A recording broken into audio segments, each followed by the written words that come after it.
All right. Once quarantine and stuff is over, petition to have everyone help me just destroy this computer.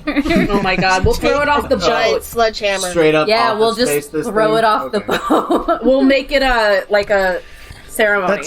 That's the whole what's that meme group which is throwing used car batteries in the sea? It's easy, it's quick, it's easy, and it's free or whatever. It's just a shitposting group that makes no sense at all, but it's very funny for some reason. That is funny. So, welcome back, everyone. Hi. Things were very exciting last week, so. Sean, I have a very clever way of introducing you to the game, but could you introduce yourself for podcast listeners while we're here? Yeah, absolutely. My name's Sean Kelly. I'm guesting today, and I'm going to be playing Eomer, who is a Triton pirate. Hell yeah. That's fancy.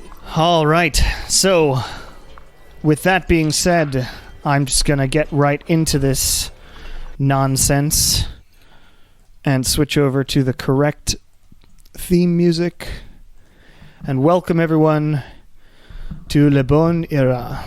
Woo!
And welcome back, everyone.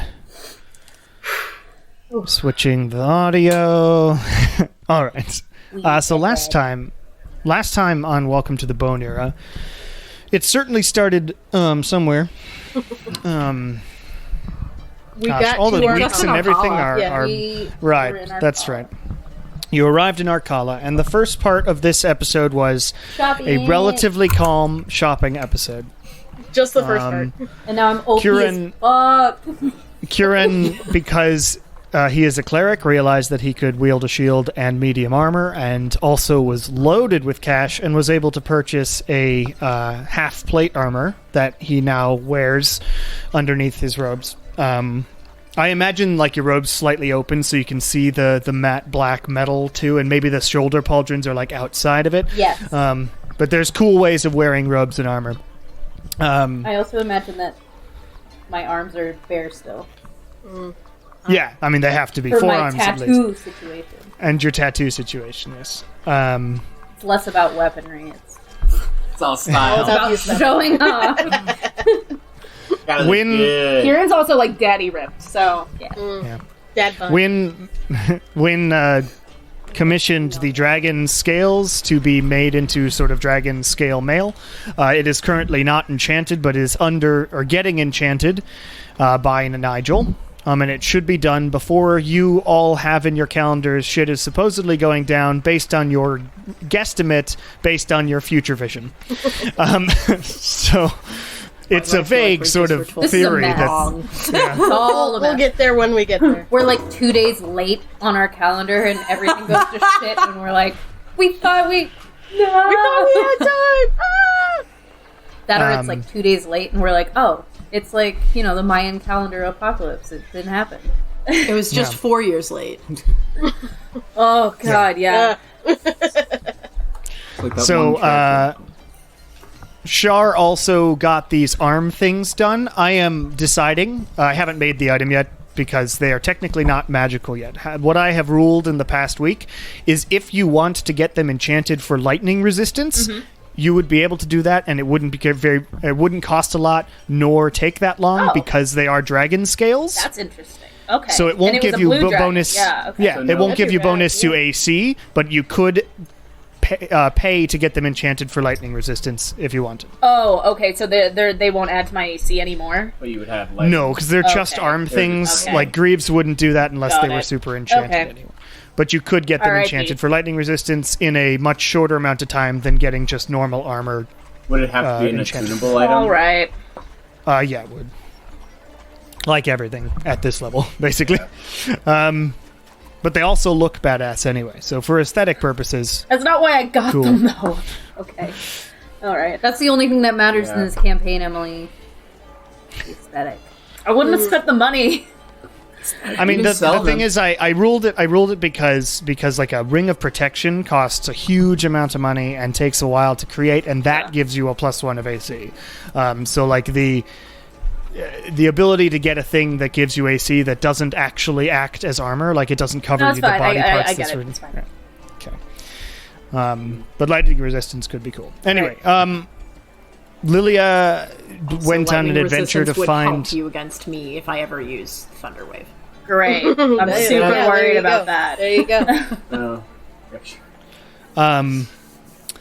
Lilia went on an adventure to fail to find Yaren's temple for a bit, and then had to do something weird and embarrassing to go in.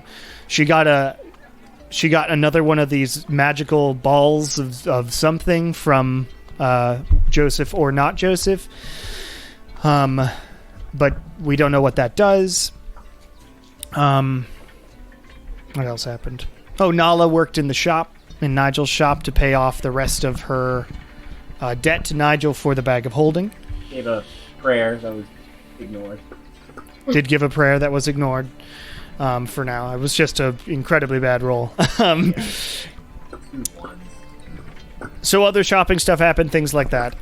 Then Wynn got a message from Rosera, the first duty that Wynn must perform, and it was to kidnap a 10-year-old girl who a year ago asked anybody who could hear for help to save her parents' lives. And somebody came, but it was a devil, and she actually ended up signing away her soul to Malbolg in exchange for her parents' lives. And Wynn is tasked with kidnapping this girl and bringing her to Rosera at the burnt-out husk of the Silver Falcon Theater Company, their place. Yes, so that was a thing.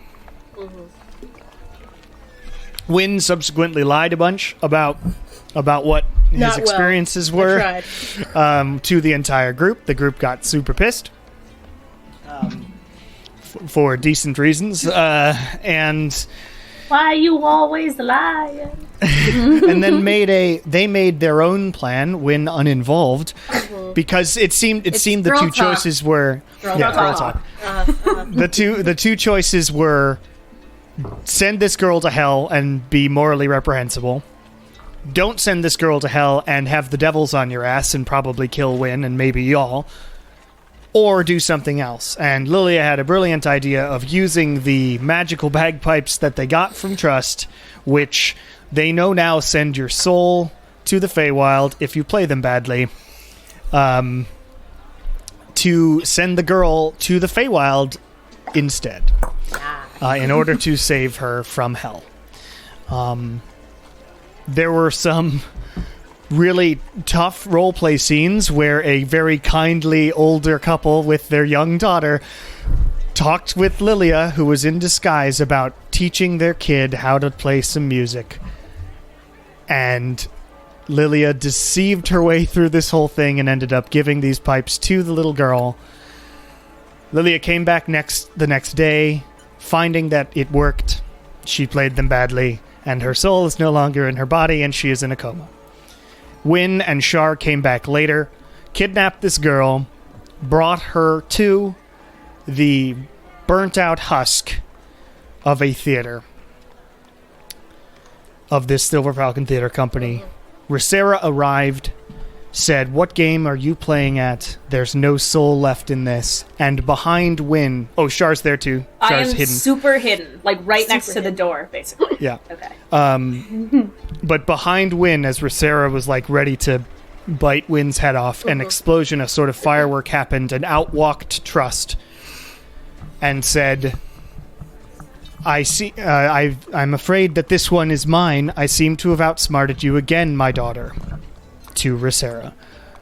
Cameron, I just want to confirm that Char, even though I'm super hidden, I can still see and hear everything, right? Yes. Yeah, it's not that big a thing. Okay, I just want to make sure.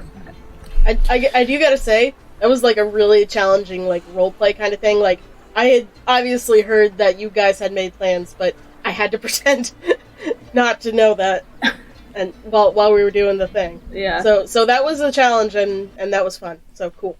That was awesome. And That whole plan down. that we had was rough, but we had a lot of fun. Rough. It all comes down to now Wynn doesn't know what's I had happening. fun. That was the idea, though. Yeah. Okay. But before we get to that, Daddy issues. Everybody's got daddy issues. Sure. before we get to that, if this were a movie, the screen would show 2 months ago. Oh, no. What happened 2 months ago? Yeah. Eomer, you're on your ship. Or rather, you're on Abby's ship. Abby Ashmore, the captain and the pirate queen, but specifically the captain of the Lonely Horizon. A relatively small, but, it's still regal sailing ship. With a crew of about 30 to 40. Well-stocked. You all work really well together. You have recently become the first mate of Abby, who was recently made into the pirate queen. After having been, a shine was taken to her by the previous pirate sovereign, and she was given to it. She was entrusted with the power. You are currently in the Ventress Channel, which is the channel between Oster, which is the northernmost island, and Infar, which is the biggest and middlest island. Ventress, like Johanna Ventress? Ventress this time. Ventress. I may have pronounced it wrong. But yeah, Ventress Channel. You have been out here for, a couple weeks, having sailed all the way from Penchard to the Ventress Channel on orders of Abby in order to try to take advantage of sort of war merchants, basically, and pillage some ships and trading routes up there. It's been a while, though, as Abby, who walks up right next to you as you look out over the deck of the ship, she says to you, "Well, it's been 2 weeks of boredom, hasn't it?" Yeah, it's been pretty boring. Haven't seen any ships to do anything with in a while. Anyway,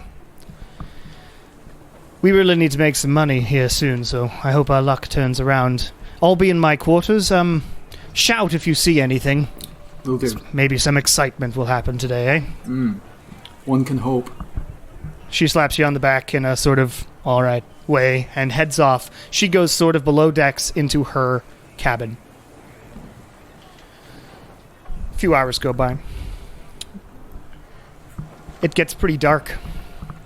Sort of weirdly foggy. But make a perception check. Alright. Yeah. Okay, wait, hold on. We're figuring out mechanics. You're gonna go to skills. No. It begins to rain.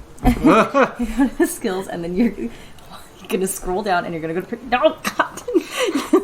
Let me explain. You're gonna go to perception and you're gonna press the number. Okay.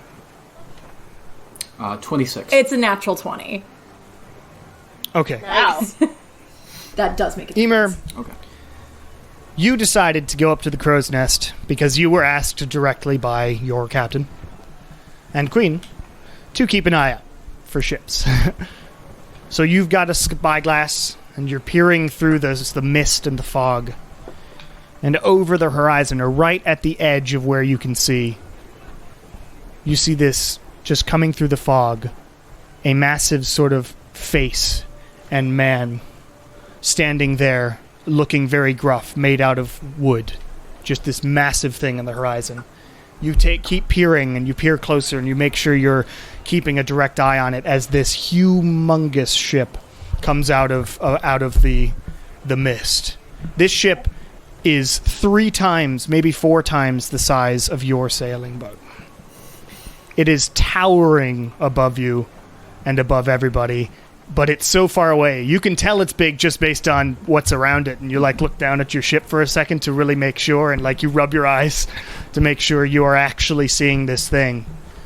And as it gets closer and closer, you can tell the immensity of this huge fuck-off ship. Shit. Now, the reason I had to look up One Piece in order to show you guys Oh my god, yeah. was because I remembered a particular ship from near the beginning. If you will check out that Don Krieg ship there in One Piece, I sent it to the group chat. Rad. Oh, to the group chat? I love Okay. Because I was going to share it here, but it didn't work. But this one that you are seeing is that not is a wreck. huge fuck off ship. That was for scale, and it's just a man at the front. Eomer, you can make a very challenging history check if you want to as the ship gets closer. Yeah, let's do it. Skills. Go to skills. Scroll down to history. Nope. It's up. Secondhand It's stress alphabetical. Right. Oh boy. Bear with us, everyone. New Let's to try it. playing D&D 5e. Yeah. 16. Okay. You don't recognize who the bow of this ship is supposed to be representing. It's just a bust of a man. But as the ship gets closer, the dark stained wood of the side of this thing becomes clear, and it's got 6 masts, and you are looking with that same perception check. You don't see anybody on the deck. It's come out of basically nowhere and is making its way up. Do you do anything? I'm definitely. It is currently, I'd say, 1,000 feet out right now. All right. I'm gonna call down to Abby to get her out on deck so that she sees this monster that's approaching us. You call down to below, and somebody down there, one of your crew mates, yells down for Abby or goes down below and says, "Captain, we've got company." You can hear him shout from below, and Abby relatively calmly comes out. Abby, by the way, she's currently wearing her hair in sort of a braid down the back, long sort of brown hair now. Her half-elven pointed ears come out and are now adorned with multiple piercings. You've worked with Abby for a little bit, but you also heard stories about her effectiveness in her previous crew. And she seems, as she comes up to the deck, relatively unfazed as she stares at this massive, colossal ship bearing its way towards you. She looks up at you. "Come down here, Eomer. Need your help for this." Because you are in the Crow's nest. Do you come down? Yes, I'd come down. Getting you used to how roleplay works in Gotcha. D&D. So, Yeah. so you head down, you climb down the rigging, make your way down, you land on the deck, and Abby sort of leans over the side of the railing where she said for you to look out for things beforehand, as the rain sort of sprinkles down. And she calls over one of the other people in the crew and says, "Just tell everybody to be a little bit on guard, will you?" And the guy says, "Aye, aye," and runs off and sort of gets everybody set up, just in case. Not like red alert, it's yellow alert. And the ship nears closer and closer and then begins to veer, sort of trying to become parallel to your ship. And you actually have to end up looking up at this thing. And Abby yells over to the ship as it comes within, 40 feet. Who's there? And over at the top, a man, this massive man too, he fits his ship very well, adorned in tarnished, super tarnished sort of silver and black armor, with this huge sort of rusty reddish beard. Comes over the top and looks down. Abby, it's been some time, hasn't it? How are the spoils? And Abby says, it's been quiet for a little while. Where'd you get the ship? And this man, who Abby apparently knows, looks down and says, oh, I've been collecting things. See, I've been doing my job. And really, I've been preparing. You may make an insight check, if you would like.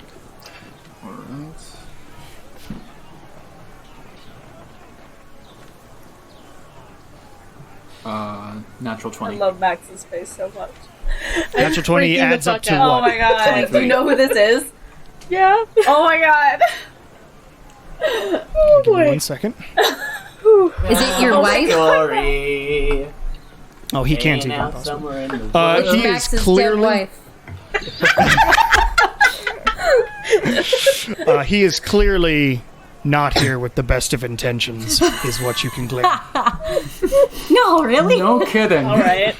And Abby just sort of holds her hand up to you and whispers, could you, get everybody in battle readiness? I will try and keep him talking for a little while. Alright, so I guess that means I'm gonna go and round up the entire crew, make sure everyone... And keep it on the DL. Yeah, Yes. not fly casual.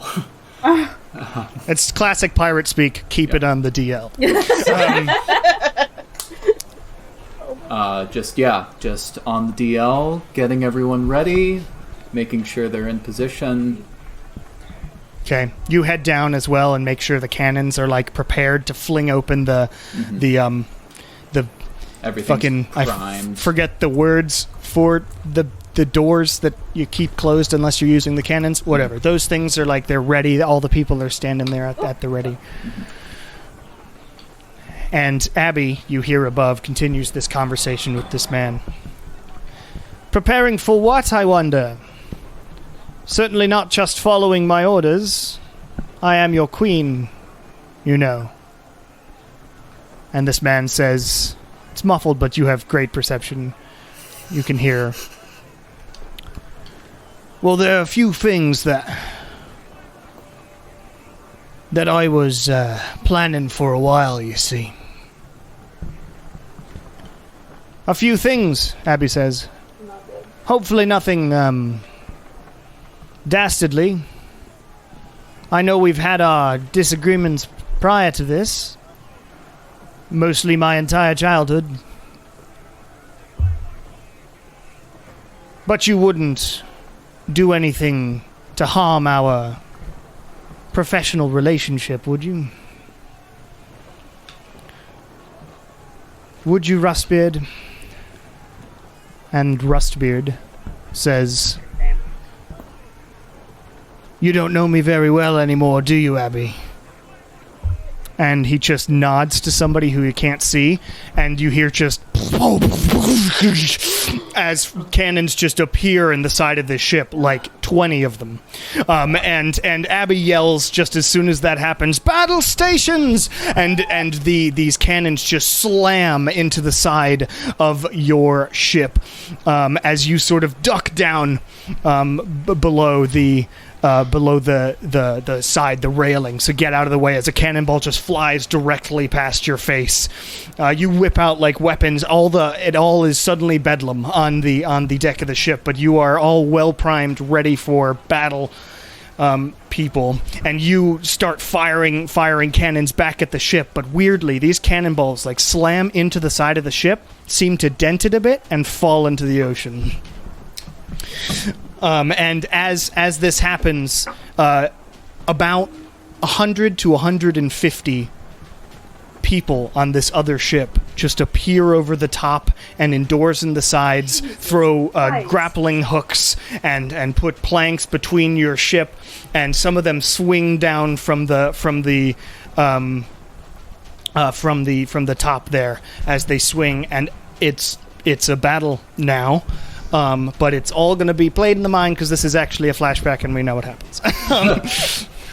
So, you start, I'm assuming, fighting back. Mm-hmm. As these just incredible numbers begin to overwhelm.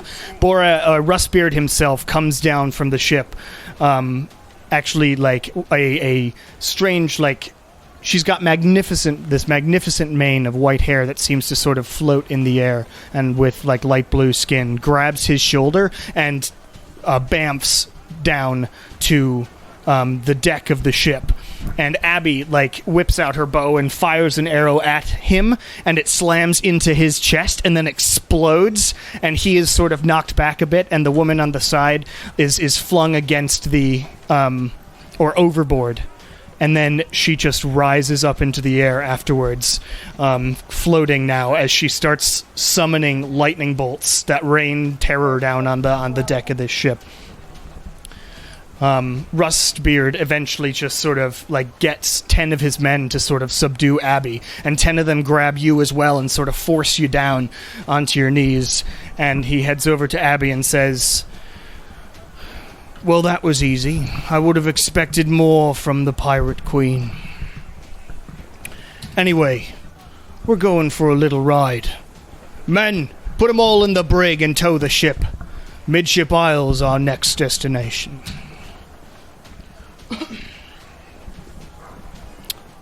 So that happened. Thanks.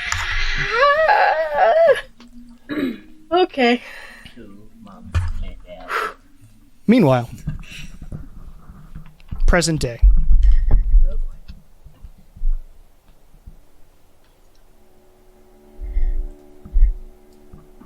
The music has become creepy again. Joy. Just what we want.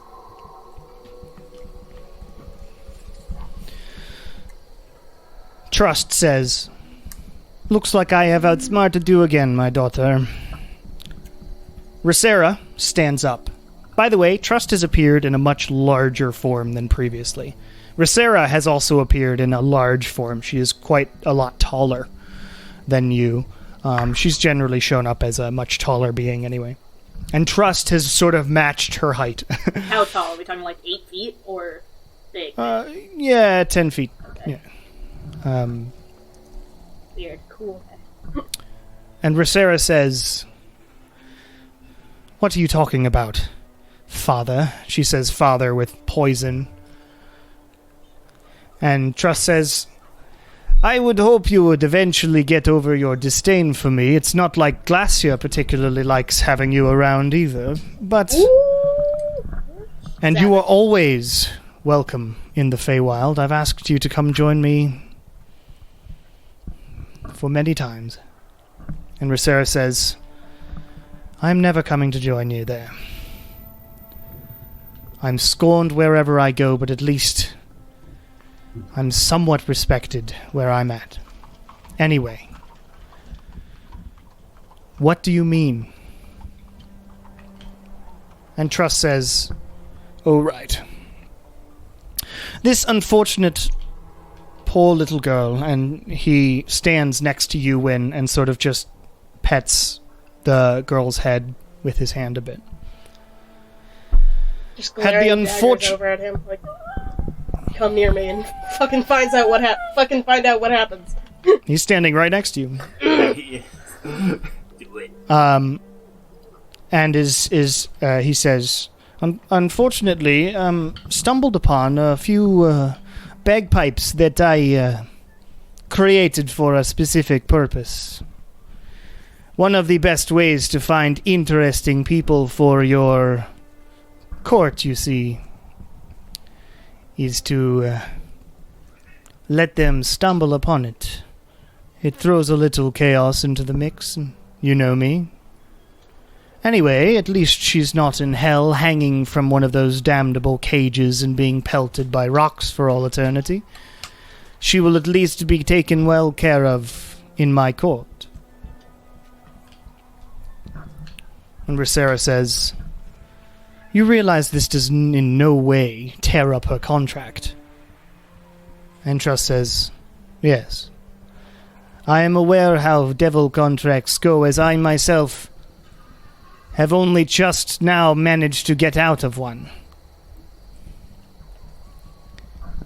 So, Wynn, how are things? He says as he turns to you. Absolutely terrible. What do you think? Yes, I would say that is a perfectly valid reading of the situation. And, Sarah, you're not going to say anything. Wynn had no idea that this was happening. He seems to have done his duty perfectly fine, correct? And Rosera says, yes, technically. I suppose.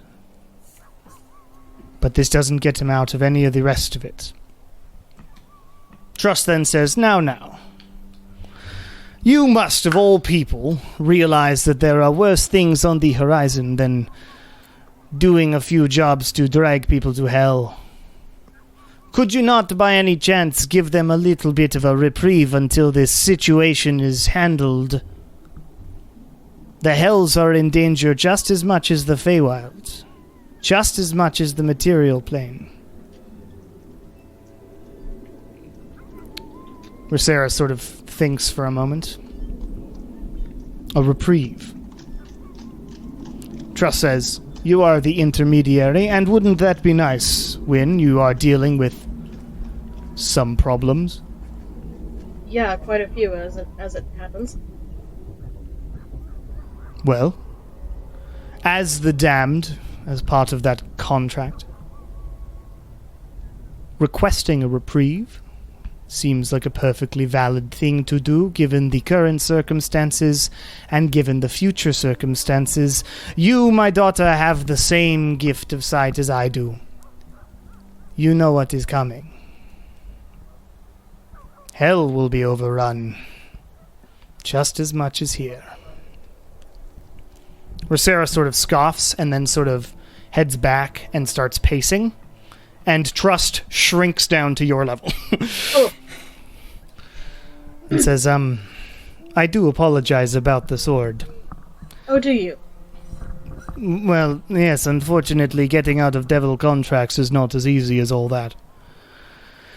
But it is possible. And I suppose you're going to help me? Oh, no, I wasn't going to do that, but I was at least going to get you a little bit of a reprieve here, if I could, as thanks for this unfortunate circumstance. Fucking help yourself. Fine. Help myself? Help myself to thanks? Well, what do you mean? Whatever you can do, you damned me and my friends. You made this happen. Well, technically Glacier damned you in it, but yes, I mean, I certainly had a hand in it. I will give you that.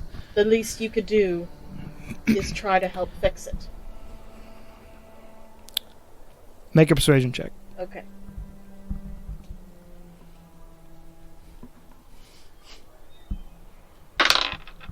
Okay, 19. 19.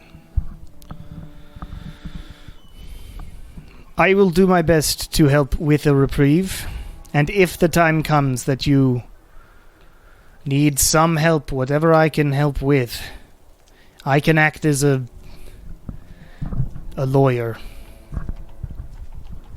Note that this reprieve, if she agrees, will probably involve signing another document, as she is a devil. Well, half a devil. Alright.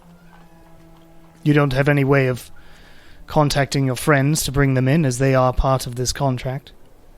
Well, I suppose I could. Because I don't think it would...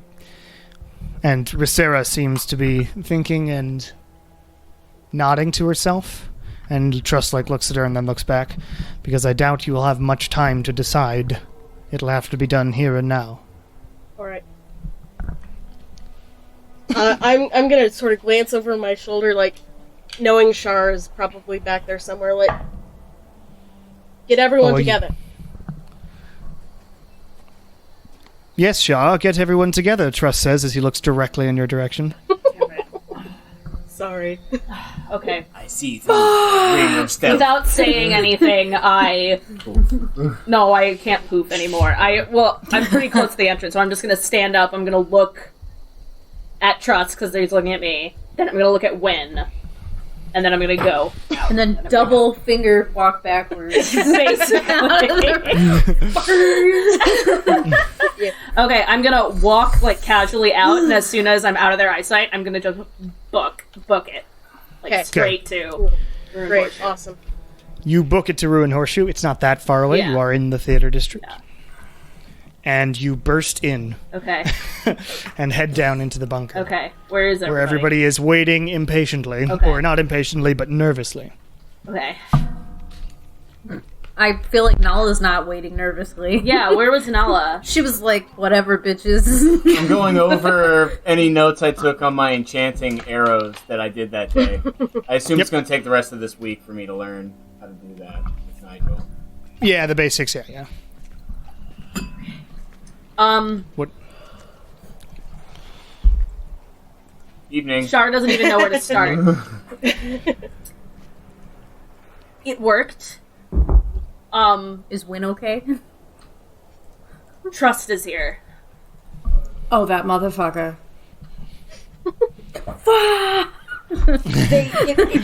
The plan worked. They don't believe that Wynn had anything to do with her going to the Feywild, but somehow that called Trust here.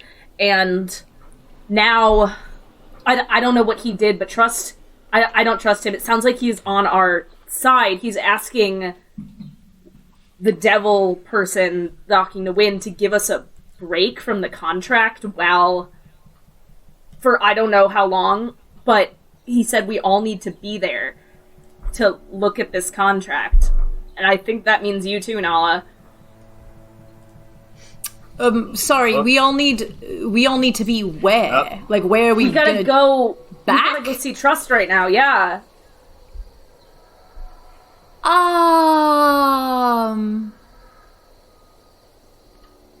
Look, I don't think we can just not go.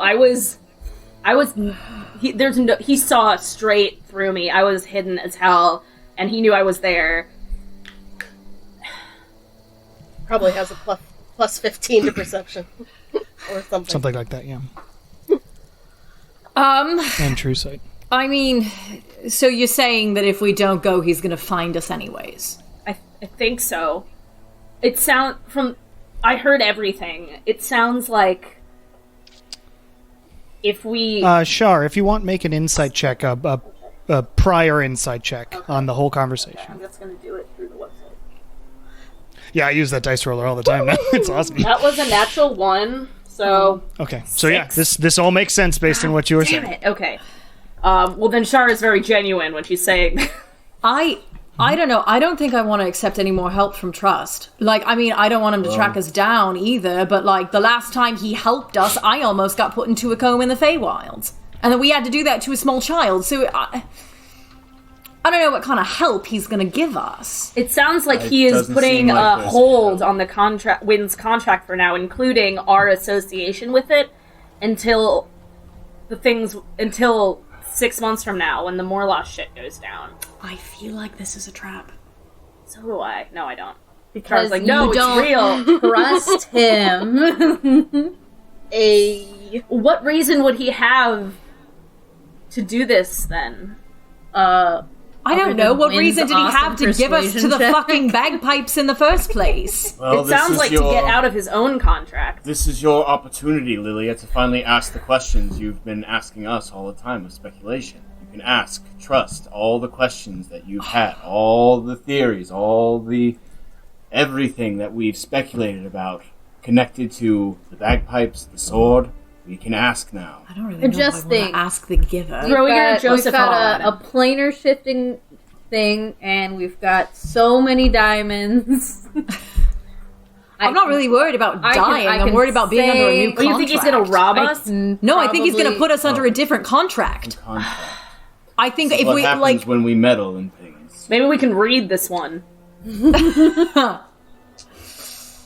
I don't know. I think we're going to have to sign a different contract in order to get out of this one. How much time has passed? Meanwhile, No. I don't think we're going back. If that's as this contract or as this conversation happens, Wynn, Trust is sort of standing there with his eyebrow raised. Impatiently, his tail whips back and forth as his daughter thinks. She comes up now within like 20 feet of y'all, sighs, and raises her hand up. She closes her fist, and as she does that, a burning sort of flame appears and burns down and creates a piece of parchment out of thin air. Okay. She stares at you as she holds her other hand up to it, and writing becomes emblazoned on it. She then goes over to one of the pillars, summons a pen, and signs her name on it, and brings it over to you. Okay. Hands it, or she is putting it in your direction. Okay, I'll take it. Okay, you put the kid down. Okay. And you take this contract. Okay.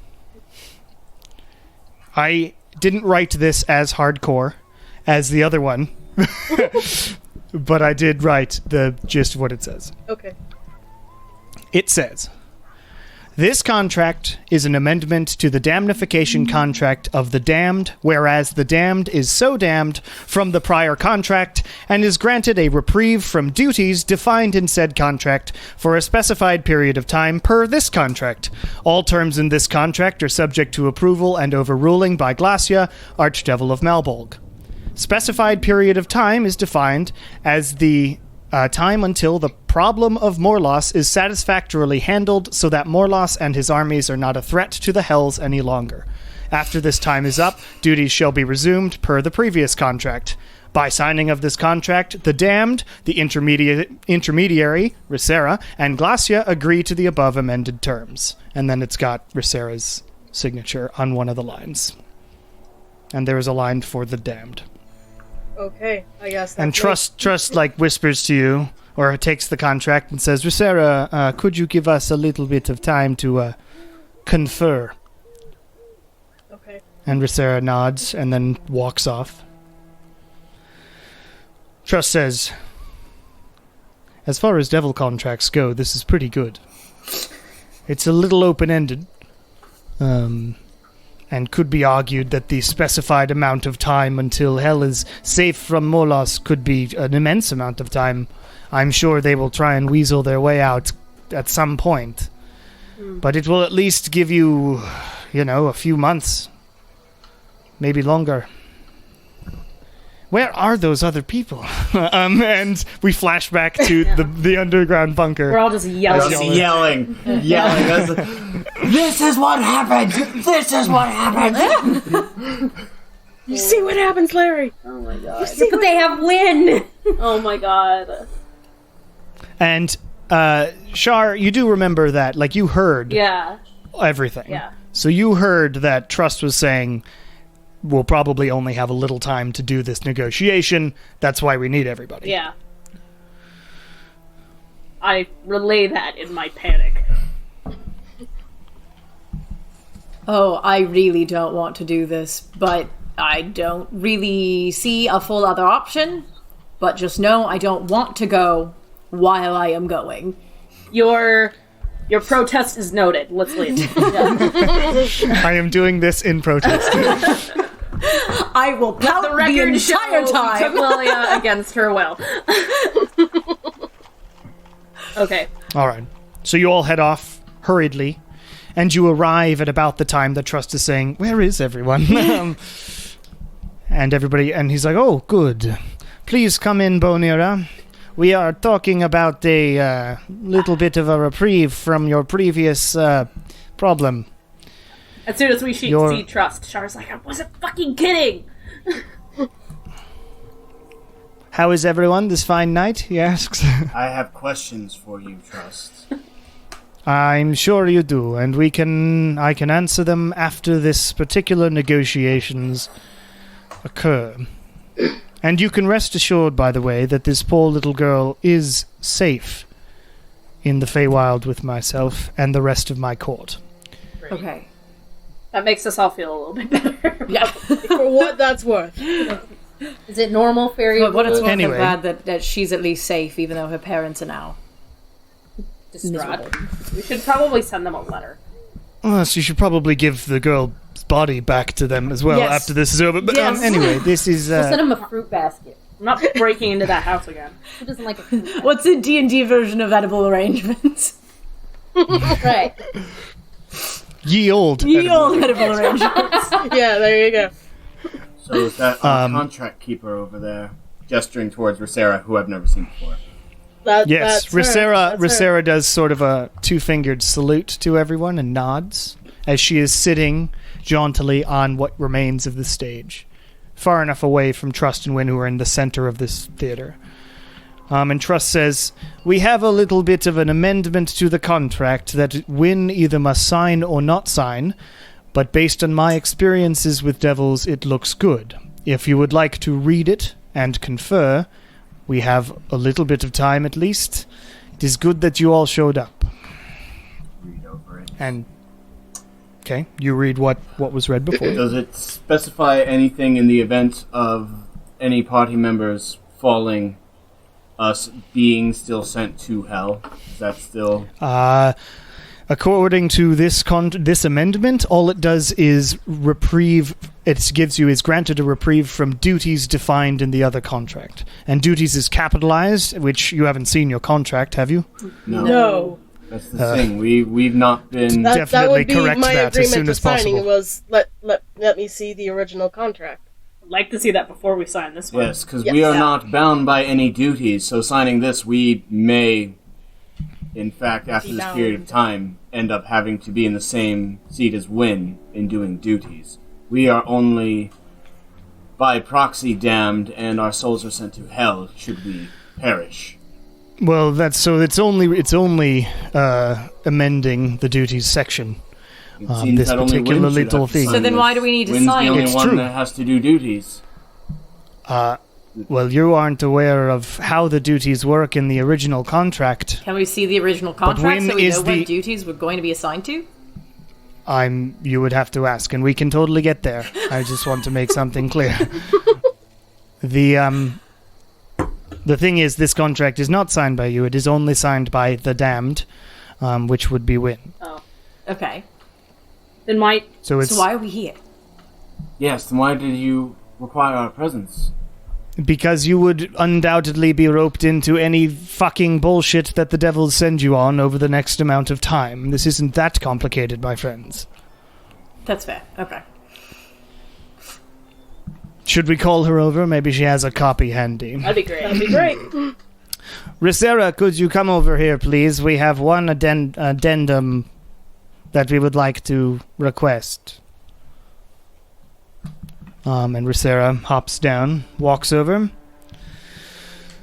Yes? Good Trust is evening, like, Princess Rosera.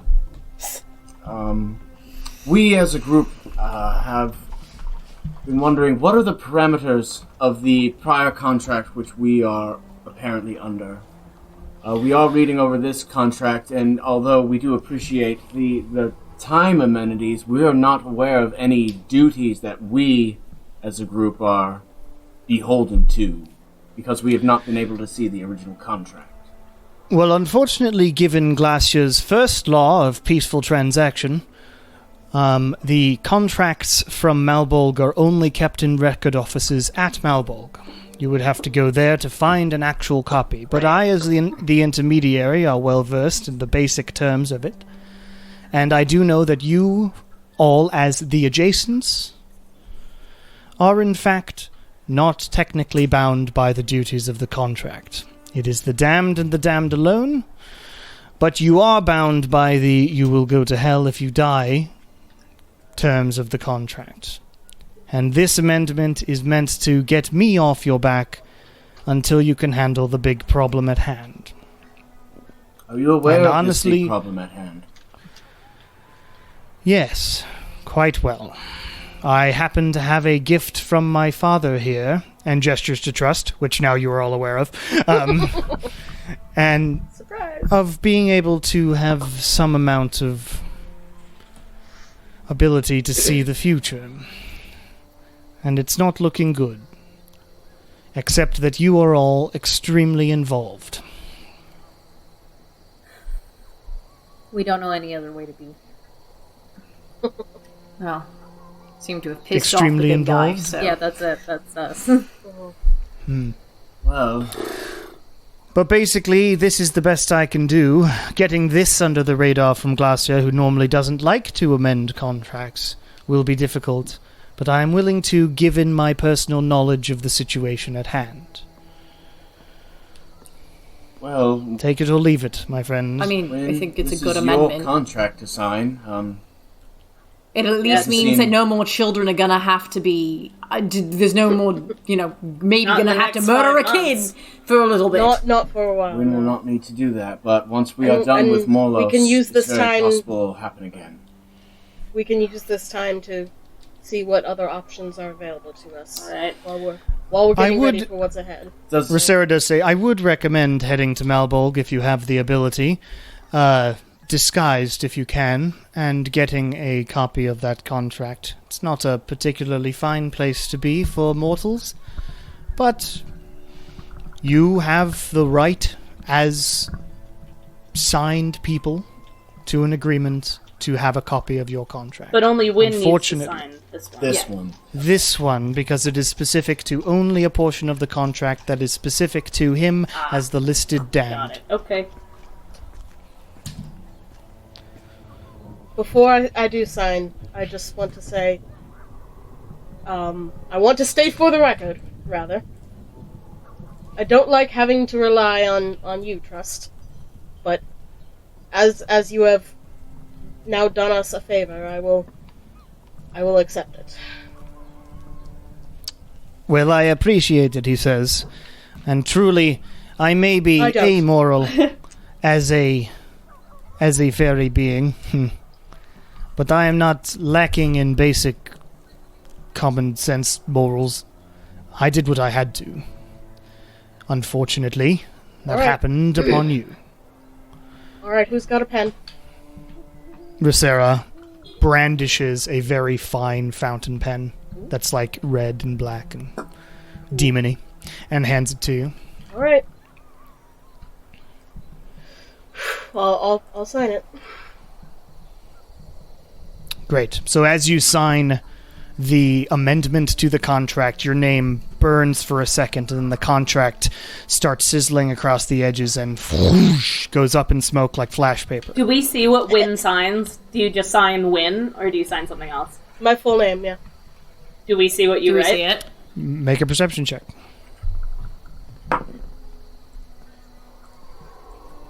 16? 17. Okay. I don't think Wynn was able to hide it so much because Wait, it what'd was you get, in Noel? front of. Roll. I'm looking at Trust. I'm ready to ask Trust some questions. Nala's It was in. not participating.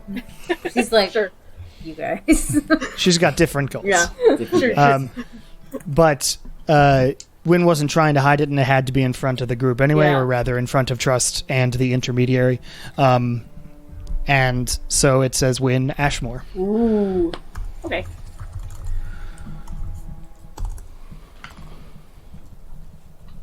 Surprise! I think we knew that, or at least we knew it was Abby's. I mean, last name. Abby Ashmore. Yeah. You knew it was Abby Ashmore, yeah, but you Yeah. didn't, like, that's still player knowledge. Yeah. And now your characters know as well. And Rosera says, well, it was a pleasure doing contract law with you.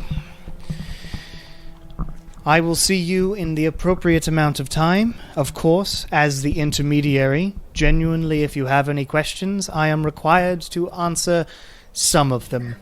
But the laws of peaceful transaction that Glacier set down thousands of years ago are to be followed to the letter, which means, of course, there are loopholes within loopholes in Devil's way of thinking, which I've had to get used to. Well, Anyway. as soon as I'm over this incredible shock, I will let you know if I have questions. 'Cause Great. I got nothing right now. And if you mention my name in hell, I will kill all of you. And she vanishes in a puff of sort of sulfurous smoke. Good to know. Is that a promise? And Trust says, family, huh? Now, So, this seemed to go well. Would you like, yes, questions you have. Would you like to get the girl back to her house first, or would you like to handle all this right now? I'd rather handle this now. I don't have any questions for Trust. I can take the girl back. All right. I have mean, 3 questions for you, Trust. First, who is in that sword that Wynn carries? An unfortunate devil. His name was...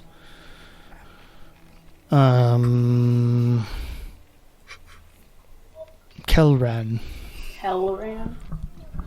Yes. Kelran. And what did he do wrong? I believe he had contracts up the wazoo on his name, and basically, I was able to utilize his power to turn Darkheart into what it was, for use in another devil contract to get out of my marriage with Glacia. Alright.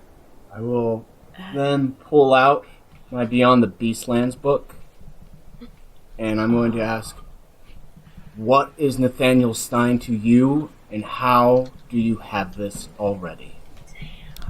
He is a particularly interesting fellow, and I am a fan of his work. aren't we all? Leave that man And alone. I popped to the future using Eskondula's wonderful power and got myself a copy. Bullshit. Do I do an insight check? Do we believe Make an him? insight check. Yes. 17. Ooh. No, 16. I want to roll. Yeah, me 13. too. 23. A 23. 16. dirty 20. Nice. 23. Anything for Not my a look man, away. my buddy. Look at this cat here. Oh, hang on. Oh, okay. Sometimes we get insight checks whispered to us. Yeah, this is what we got. Okay, great. You're good, Nala. Cool. Anything more? Any other questions for lastly, me? Those bagpipes. In your opinion, should we keep them? It's up to you. I built them to travel around. I had to go find them again once they got dropped to the bottom of a lake. A performer was performing them on a tightrope above a lake, a deep one, for a bunch of onlookers, and then sucked and fell. And then they dropped deep into the lake and no one bothered to go get them, so I had to get them again, and then I sold them to the first interesting-looking bard I could find. Those are my questions. Hey, Mood. turns out you're too good to be duped by them anyway. Yeah. But you would have made a fine addition to my court. Yeah, it was more of the thing with Alda. Did not appreciate that. Well, yes, it was a bit of a Hail Mary on my part, wasn't it? Bit of a jerk move. Just let me suck on my own. Don't curse me into sucking. Well, I apologize for that. Although it was pretty funny. I did prefer that he cursed me into bagpipes rather than doing anything else, to be honest. Do you all have any more questions for me? I am a font of ancient knowledge, but a lot of it is much more mundane than you'd expect, I think. Actually, yes. I don't know how much you'd be able to help with this, though. Because there is, the impending doom that's approaching in approximately 5 months. Very much so aware, yes. I was told to ask about how we might go about getting the Fays involved. Is there any way that you would know of to get that conversation started? Well, as far as I am concerned, you see, I rule over half of the Feywild. Okay. The other half is ruled over by a archfey who goes by Fear. Huh. You can expect what kind of person she is. She's very happy, right? Like, it's always the opposite. It's the opposite of what the name is, correct? That is right. It's always, yes. She is constantly cheerful and throwing parades. No, she lives up to her name a bit.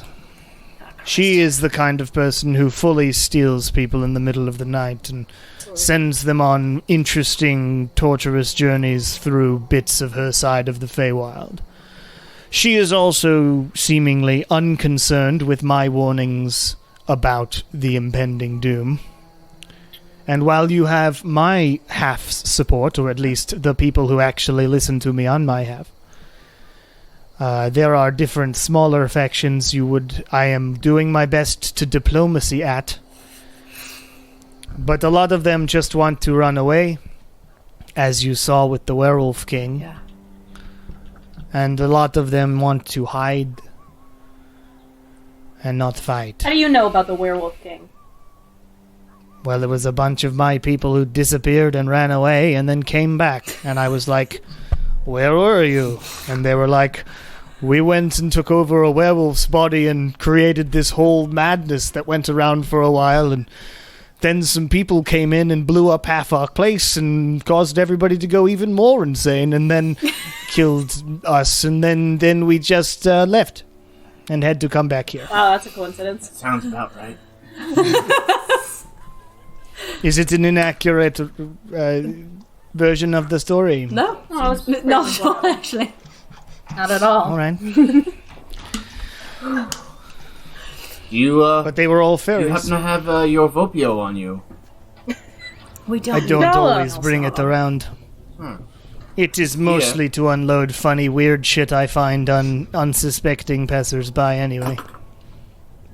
Normally it is not as dark as that dark sword on your waist, Wynn. Yeah, about that. What were you hoping to gain by giving it to me? Oh, I just figured you would ignore all signs that it was super evil and you would keep using it until I got out of my contract. Alright. Fair. Yes. Because I needed someone who would just want the power. And unfortunately, that was you. Have you been to Malbolg before? Being the former husband of the Queen. I've been to Malbolg. It's not the nicest place. I always tried to get her to come over to me when I could, you see. Do you happen to know where all the contracts are kept within Malbolg? Yes, and Glacia's contracts are held in the main records office, which is right near Glacia's castle at the top of the mountain. You see, Malbolg is this massive, just mountain range of never-endingly high castle or mountains. And one main one in the center that goes to the actual point and has the castle of Glacia on the top. And the records office is in one of the towers connected to Glacia's castle. There are many record vaults, though. So it's probably good you asked me of that. Since it is a Glacier contract, you want to go to Glacier's records office. Because if you just asked the random devils walking by where's the records office, they could point you in any direction. Excellent. Good job. And if you do go there, a word of warning, every single interaction with a devil will result in some sort of contract. No matter if you are buying a meal, asking for directions, just being mortals who arrive and get told how to be there safely. It's the way of the hells. It's like well, if there was such a thing as a DMV in D&D, this is it. Yes, it is. They thrive on bureaucracy. Okay. Anything else? I do have a little girl to make sure she is at home where she is right now. Yeah, we should. Oh, if probably you're get there, that. maybe you should find her contract too. Okay, yeah. Is that also Would kept it be, within is there the a same... physical one? Yes, I assume. Would it There be... is always a physical contract. Given Glacier's first rule of peaceful transaction, all contracts must be held in the records office or various records offices of Malbolg. And there is and everybody who is damned okay. and those adjacent I see what have you the mean. right to see those contracts. And this child's contract, it also will be in the same record vault of Glacius? Or will it be in a different vault? If Racera was sending you off to damn her, it's undoubtedly a contract of hers, yes, of Glacier's. Though convincing them to let you see it as not the actual little girl in question will require a little bit of weasel words. Lilia, I'm sure you can handle that, though. Devils are not always the smartest of beings. Oh, that's fun. I like that. I mean, I'm biased as a fae, but... Anything else? I don't What made you fall in love with Glacia? Or did you fall in love with Glacia? That's a bit of a personal question. I don't know if we're that close yet, my friend. Make a persuasion check. Oh my god. That's a 1. That seems appropriate. Maybe when we get a little closer, I will fill you in on personal history of myself, which is grand and wonderful, and it would be a story for the ages for you to hear, but not tonight, I think. I just want to let you know, Trust. Before all this, I did appreciate your business and was actually trying to talk your good graces of the Vopio. Well, I yet again apologize for the unfortunate circumstances. I am generally not this big a dick. I find that hard to believe. I know you do, Wynn. I know you do. Anyway, as it is becoming later in the evening and I have to get back and make sure she is settled in, I will see you anon. You have ways of messaging me.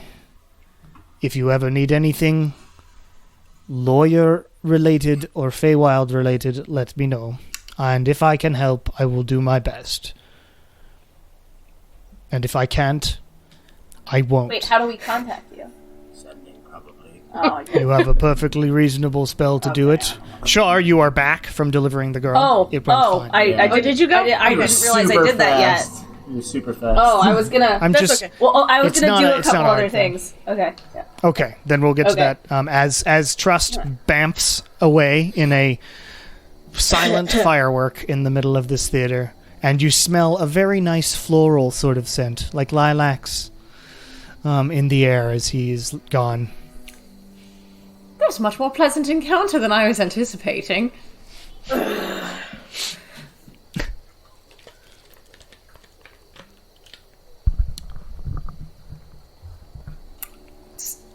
What you doing? So are we? Is the girl? Do we have to get it back? I need Yeah, a I drink. assume I got in and out okay with the girl. Yeah, you took Okay. the girl and got Okay, her in and I out. I Perfectly tuck her fine. back into bed. I'm gonna take some paper and I'm gonna write a little note that Okay. just put it on her nightstand that says she's I'll write it out more later, but I'm just gonna say something about the Fays will have saved her, will take good care of her or something. Don't marry Okay. me. Yeah. and say, like, she loved you more than anything, or something. Aww. And then I'm gonna take the bagpipes that are still lying on the bedroom floor. Okay. I'm you not grab the letting bagpipes. somebody else find those, or and go. risking Trust getting them back. In order to say goodbye to you, my daughter. I'm going to make the I'm worst gonna play this groan of my back. life. I'll play it at the funeral. Seriously. Oh my Wow. gosh. Hires some guy who like falls into a coma at her funeral. God. Okay. All right. Yep. So you all head back Ugh. to the place, the ruined horseshoe, and head underneath. Does that mean I should add the bagpipes to my inventory, or I guess I'll give them If back you to want. Kieran? Throw them in the bag. Okay. Back in the bag. I'm not gonna. Kieran. I'm not go out even of my gonna touch way them, I'm just to gonna tell go like Lilia this that with I the got bag. them. Yeah. Not going out of my way to tell Lilia that I brought them back, unless she asks. Hey, Shaw. Yeah. Did you grab the bagpipes? Yeah, they're in Kieran's outfit. Well, I'm not afraid of them now that I know that, like, just being around them isn't going to do anything. I just didn't want Trust to find them, okay? We don't need more on our record. Plus, I can tell him Yeah. I could have a fondness for them. Especially now that I know I can send people to the Feywild whenever I so choose. Seriously. Meanwhile, Okay. Meanwhile. 1 month ago, 1 month ago. Eomer, you have been in the nasty, shitty brig of this ship, this massive ship of Rustbeard, for a month now.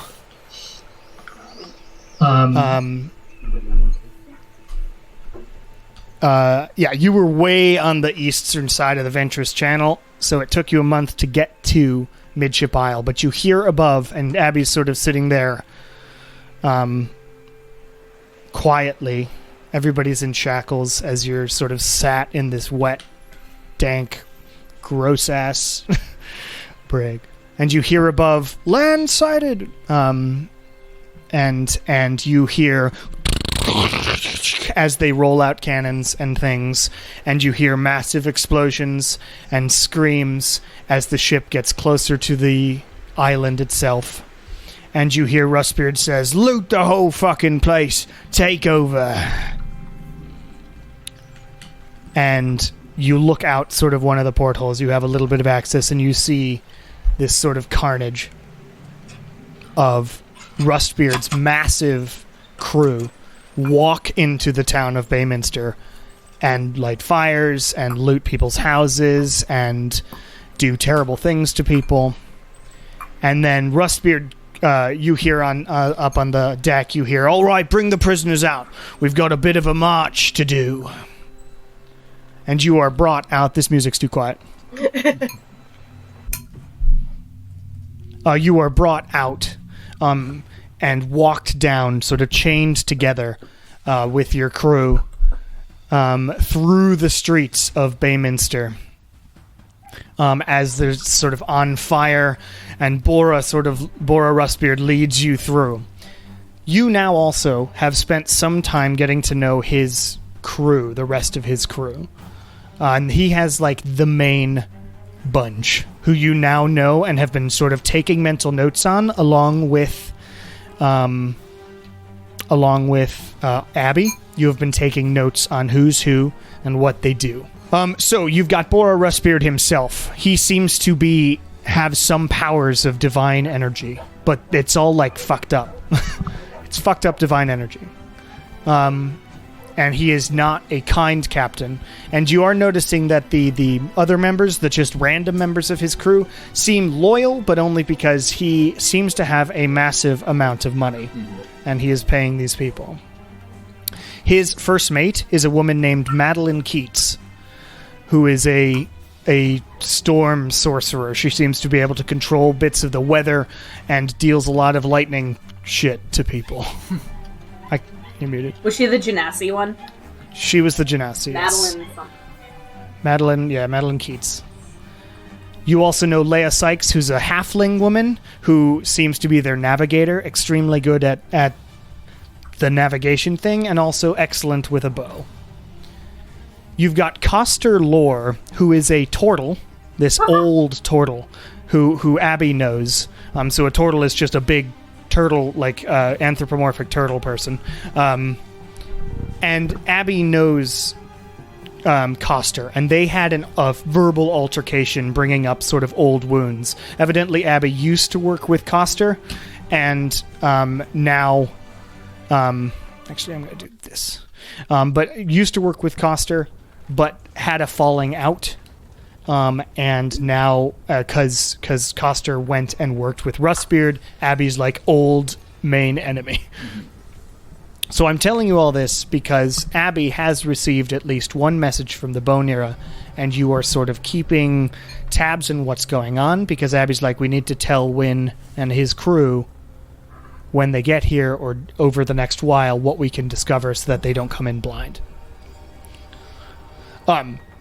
Next, there is a half-orc monk. So she, like, punches people. She seems to be a bruiser as well as a carpenter. The carpenter on the ship. Her name is Kendall. Kendall Raven. And then, the most interesting person who you literally didn't even notice for the first 2 weeks because of how able to not be seen this motherfucker is a anthropomorphized raven individual who wears this dark cloak and has he's got sort of scars on his beak and is so quiet, and he seems to be used as sort of a scout and lookout and whatnot. And as you enter this town,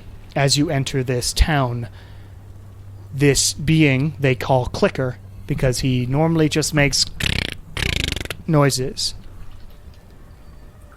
disappears into the shadows and heads off way faster than everybody else, just goes way ahead. And you catch a barely glimpse of him as he leaves through and out west, away from the town. You are marched through this town as you witness the horrors around you. Now, Abby may be a pirate, but like another pirate named Jack, she has a bit of an actual more humane code and way of operating. And she has been trying to reform the pirates in order to not do shit like what Rustbeard does. But Rustbeard has no such code. And you can imagine the terrible shit that happens to the people of Bayminster as Rustbeard's crew descends. This town is on Midship Isle. It is the single town on Midship, yes. But you walk through witnessing this shit, and you are just walked directly through the town, all the way past the edge of it, and you begin a long march to the west. Please make a perception check as Rustbeard follows you guys and walks by you, talking with Madeline.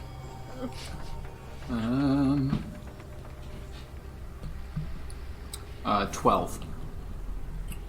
Okay, the only things you can pick up are like, find it.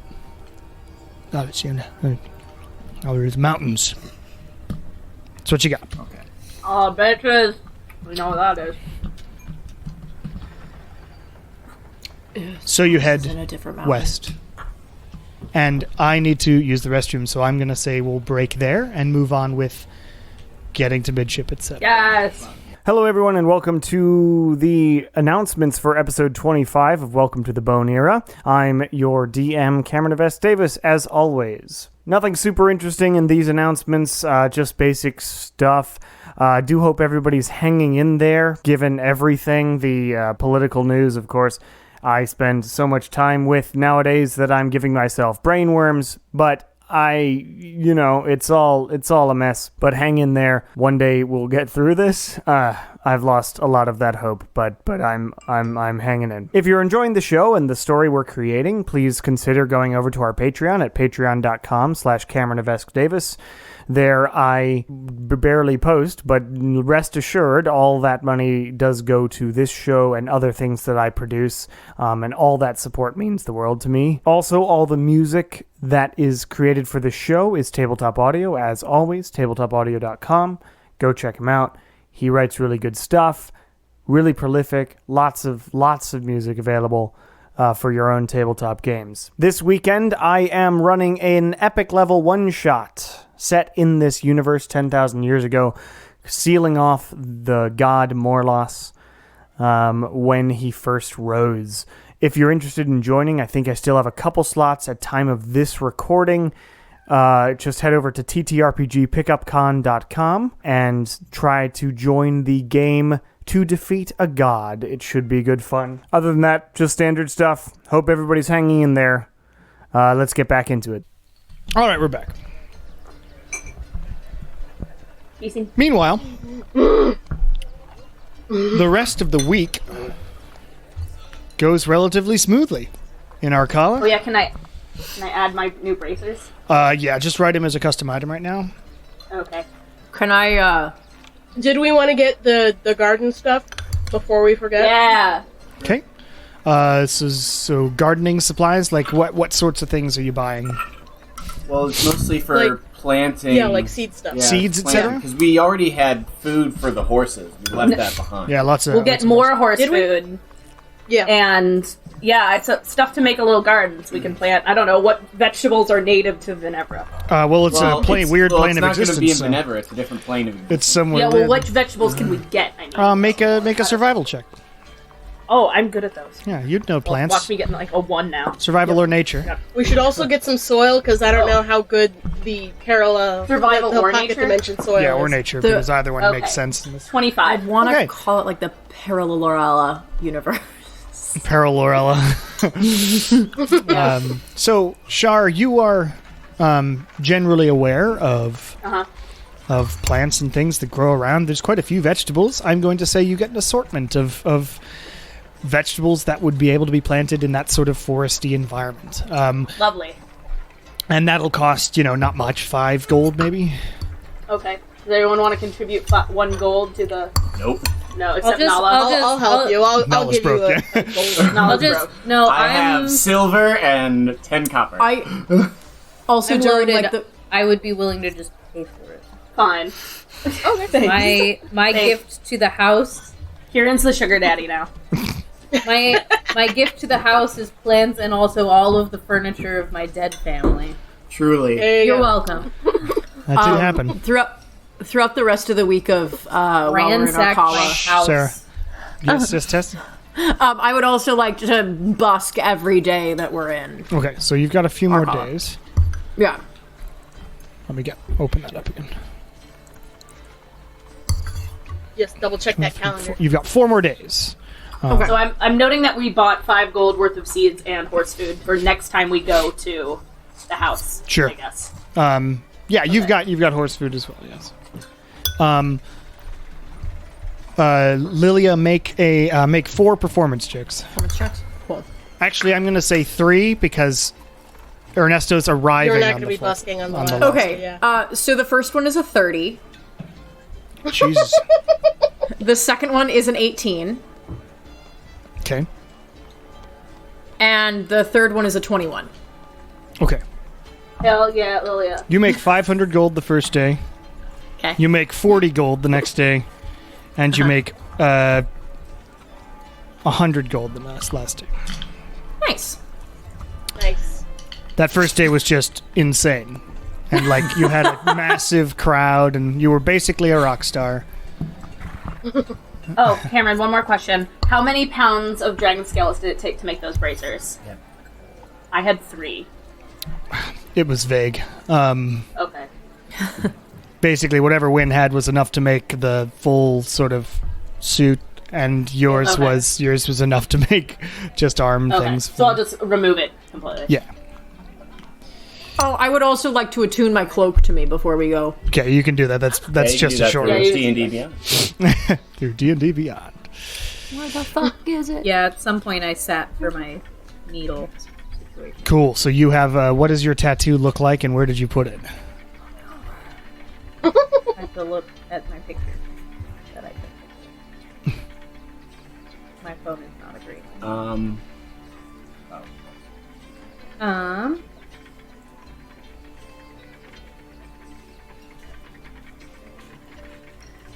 So many things to cover. Okay. So, starting at the hand, so my left hand, because he's right-handed, it is majority blacked out ink down the fingers, but there is the outline of a crescent moon over his hand, as well as a moth. It then goes up into just various, like, monster-y faces and things, with, like, bird wings and angel wings, but mostly, like, skulls and dead things, because of his goddess of death situation.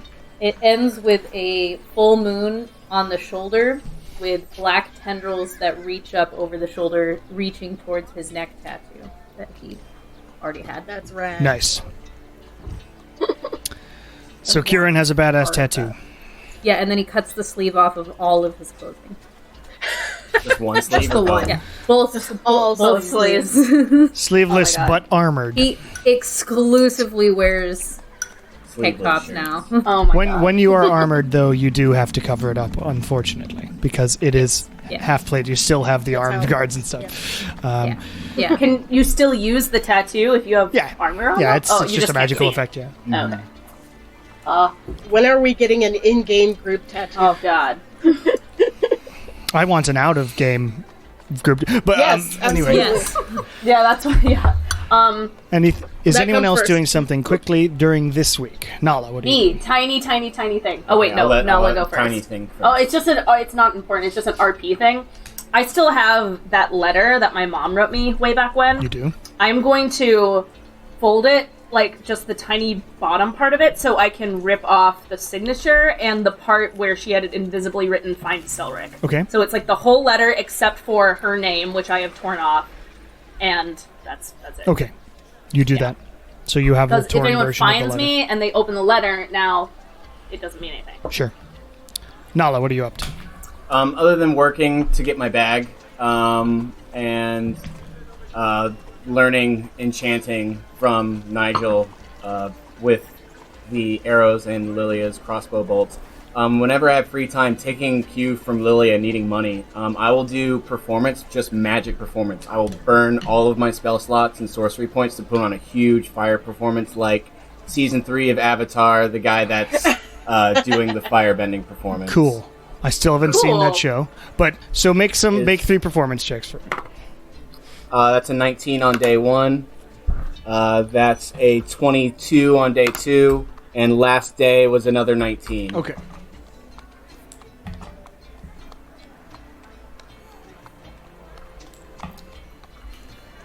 I'm going to say that was a pretty popular performance. You find a good spot, and you make 500 gold.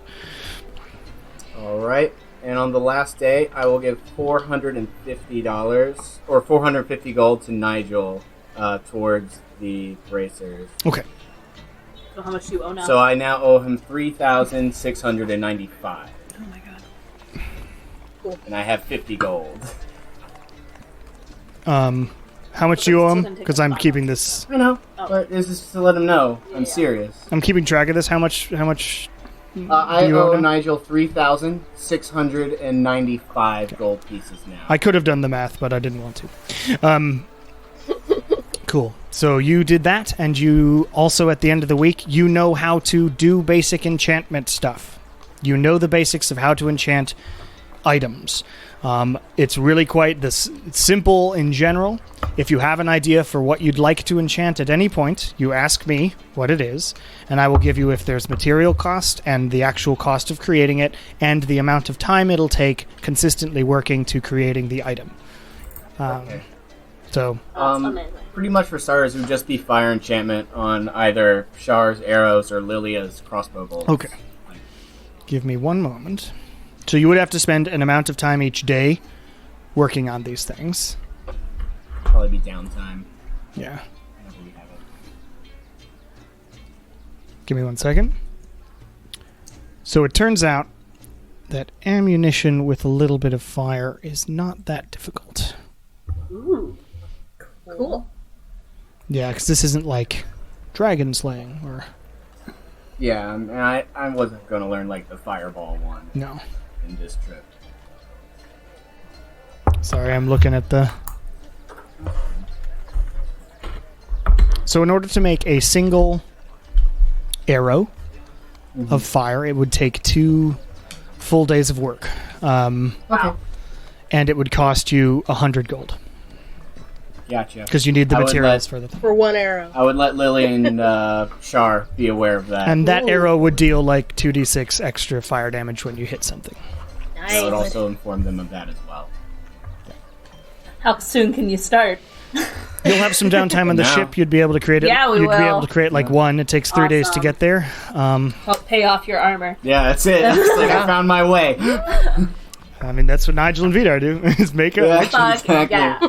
Ooh, does that mean you could also enchant the bracers, or would that take a lot No, longer? that's a higher. That's a Okay. higher. You might be able to, but it would take the same length of time, and you're already paying for them. Yeah, So, and it's at his shop. yeah, and he already gave you like a discount, so it wouldn't be any different. Wait, Nigel did? A little bit, yeah. Yeah, it's supposed to be 6,000. okay, but got it. was like 5,000. And, I meant mine. and anyway, you'd have to spend 8 hours a day for 5 months working on it, is how the rules go. He's really talented at it, so he only takes a certain amount of time per object each day, but still takes a long time. Yeah. All right. So the last day comes. The last day. The moon is coming to crash on us. He is coming. And you all The bay. head down. I'm going to say you sent him a message at some point, and you heard that he was coming. He's going to arrive sometime in the morning. So you all head down to the docks. And after not long, you see the familiar and welcome sight of the Deepwater. Ernesto's ship pulls into port, and you all sort of walk over there. And you see Ernesto, handsome as ever, ordering his run. crew around, Aw. and getting a gangplank on and anchoring it and stuff. And he looks around, and when he sees you, he takes a rope from the rigging and swings down to the deck, and immediately runs over to your arms and gives you just a massive hug. Stop. This man.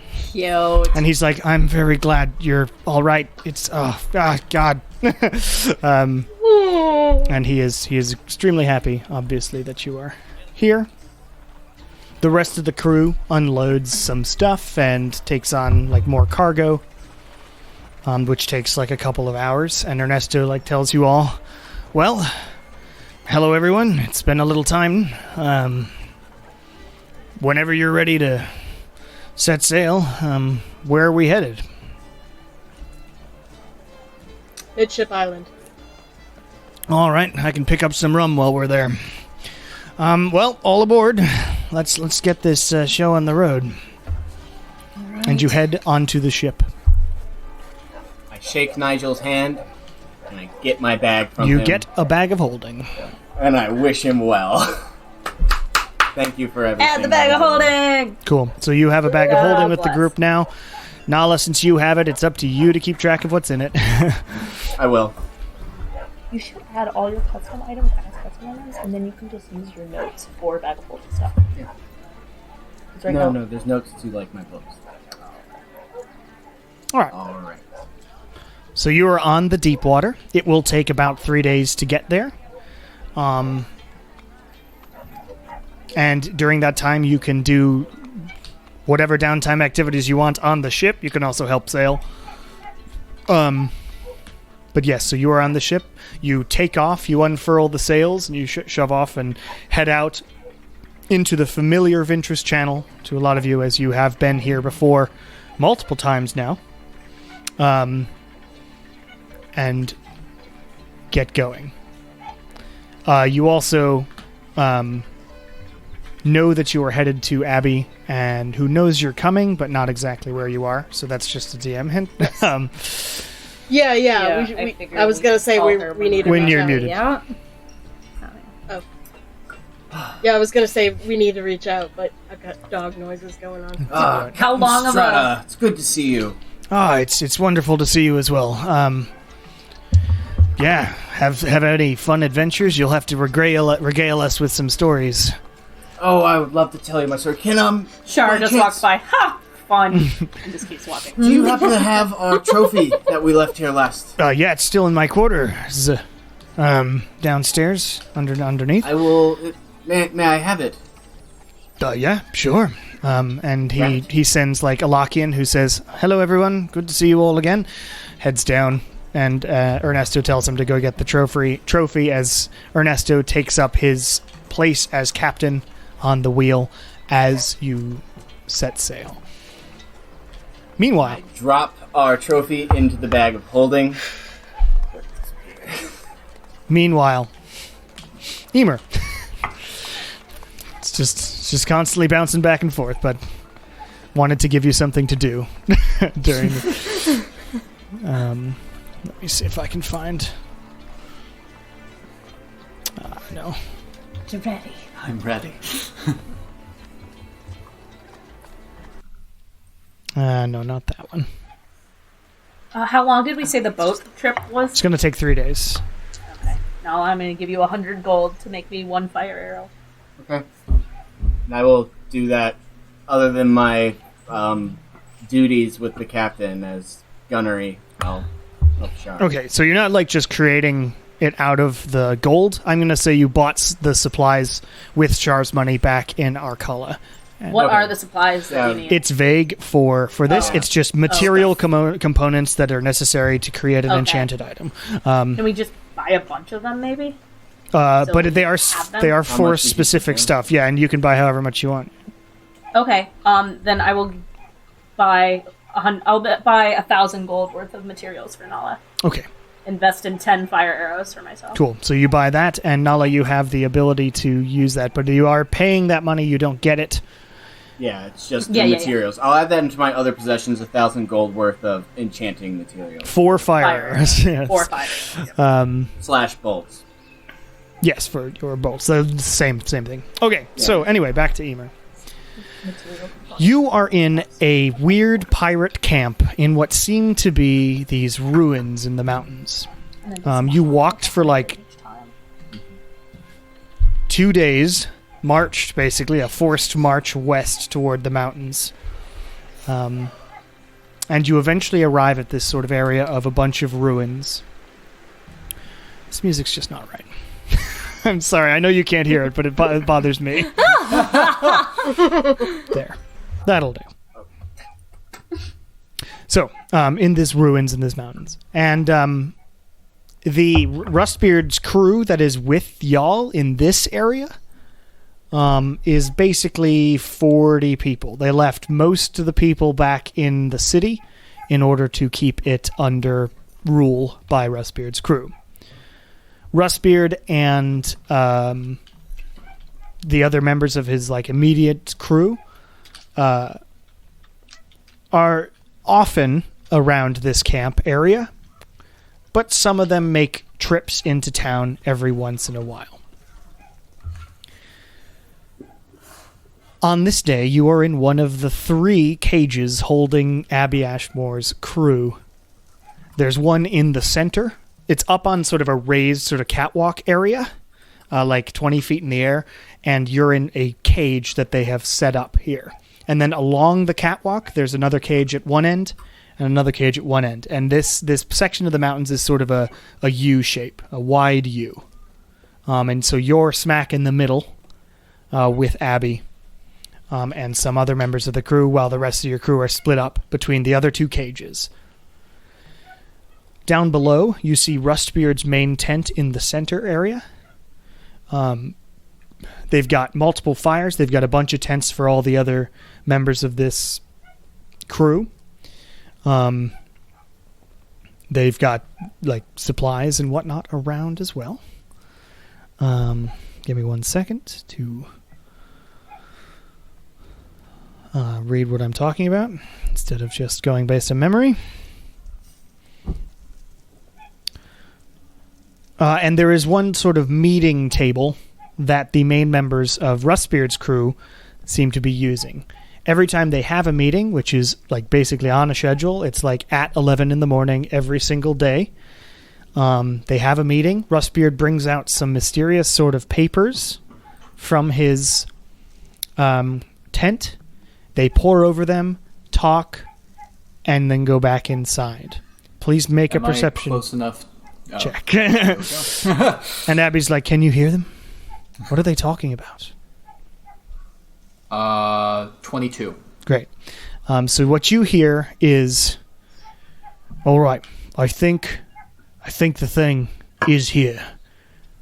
Based on all my triangulation in these documents, it's got to be behind that wall. And he points sort of in your direction, but below you, at the mountainside behind you. And Abby looks back as you recount what you hear. And Rustbeard stands on the table then and says, "All right, men, it's time.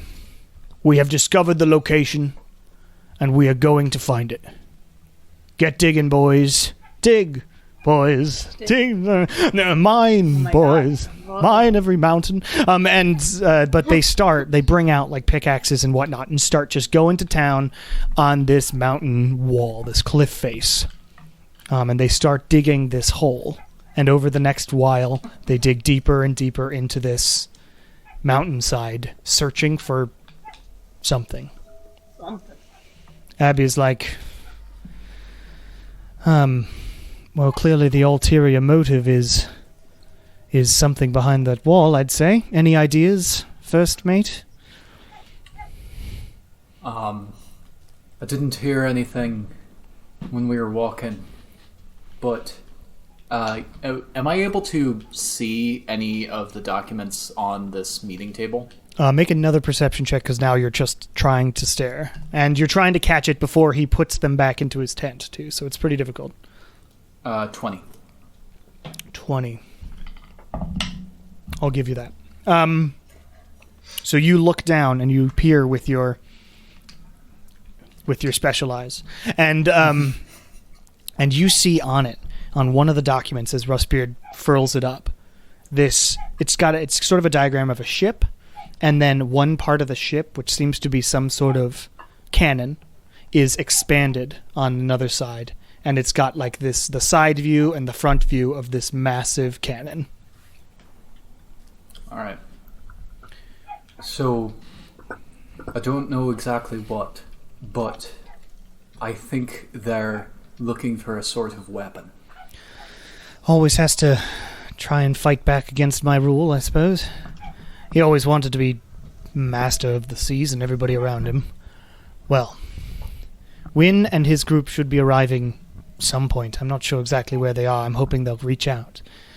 But we, I think, should, over the next little while, or a couple weeks, or however long it takes them to get to us, come up with a plan to get our weapons from down there. And she, looks down at this shed that was also put up. They, shoved it up. And that's where all your supplies are, all your weapons and armor and whatnot. Mm-hmm. We've got to get them, or at least open that up, in preparation for when Wynn, etc. appear. And maybe unlock these cages while we're at it. There's no way I can jiggle the lock on the cage we're in right now, right? And Abby looks around and pulls out and shows you a lockpick that she had smuggled in. So we can do our best to sneakily do that. The problem is the rest of the crew, and especially Clicker, is around here somewhere, and he sees everything. So we need to time this right, make sure the ideal people are in this camp for when we sneak down there. Okay. And my plan is get our stuff, somehow maybe hide it up here, or at least just make sure we have a way in very quickly if shit goes down, and make sure these are unlocked so that if they show up, we can just burst into action. All right. When we do, or I guess I should be, when we do, I can cast a cloud of fog to obscure our movement. I know Clicker might be relying on something other than just their eyes, but I can obscure a certain area. That could be very useful. My other, I went into your accent because I can't help but copy it. That could be very helpful. The other idea I have is somehow get us separated, and then one of us causes a distraction while the other person does it. But that's the only other idea I had. If we can both get out of here and stealthily do it, that would work. Hopefully. I would trust you with the sneaking about a little I don't know, bit I've more seen than you. I would. Be a little bit stealthy, but I am pretty good at it. Yeah. But yes. So let us just keep watch over the next couple of weeks and see if they have any sort of schedule. Mm-hmm. And figure out if we can figure out the opportune time, the opportune moment. Since this is the pirate quest. in order... Yes. If Wynn contacts me, I'll let you know immediately too. So that we can time our... Oh, shit. And that's that flashback. That was about 2 weeks ago, I forgot to say. Great. Meanwhile... Back on the ship. I'm going to change the music. Doop doop doop doop doop again. Yeah, use. That's what I was trying to. I shouldn't be doing that.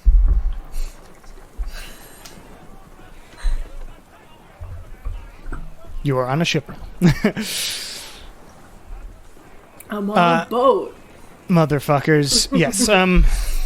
Over this next 2 days, does anybody do anything? I know, Nala, you're working on the thing. Yes. I already marked off the 100 gold. Here, worth. I think as soon as we set off, I would just be like, Kieran, can you get in touch with Abby and let her know we're coming? Wouldn't you rather me wait until we're closer? Can.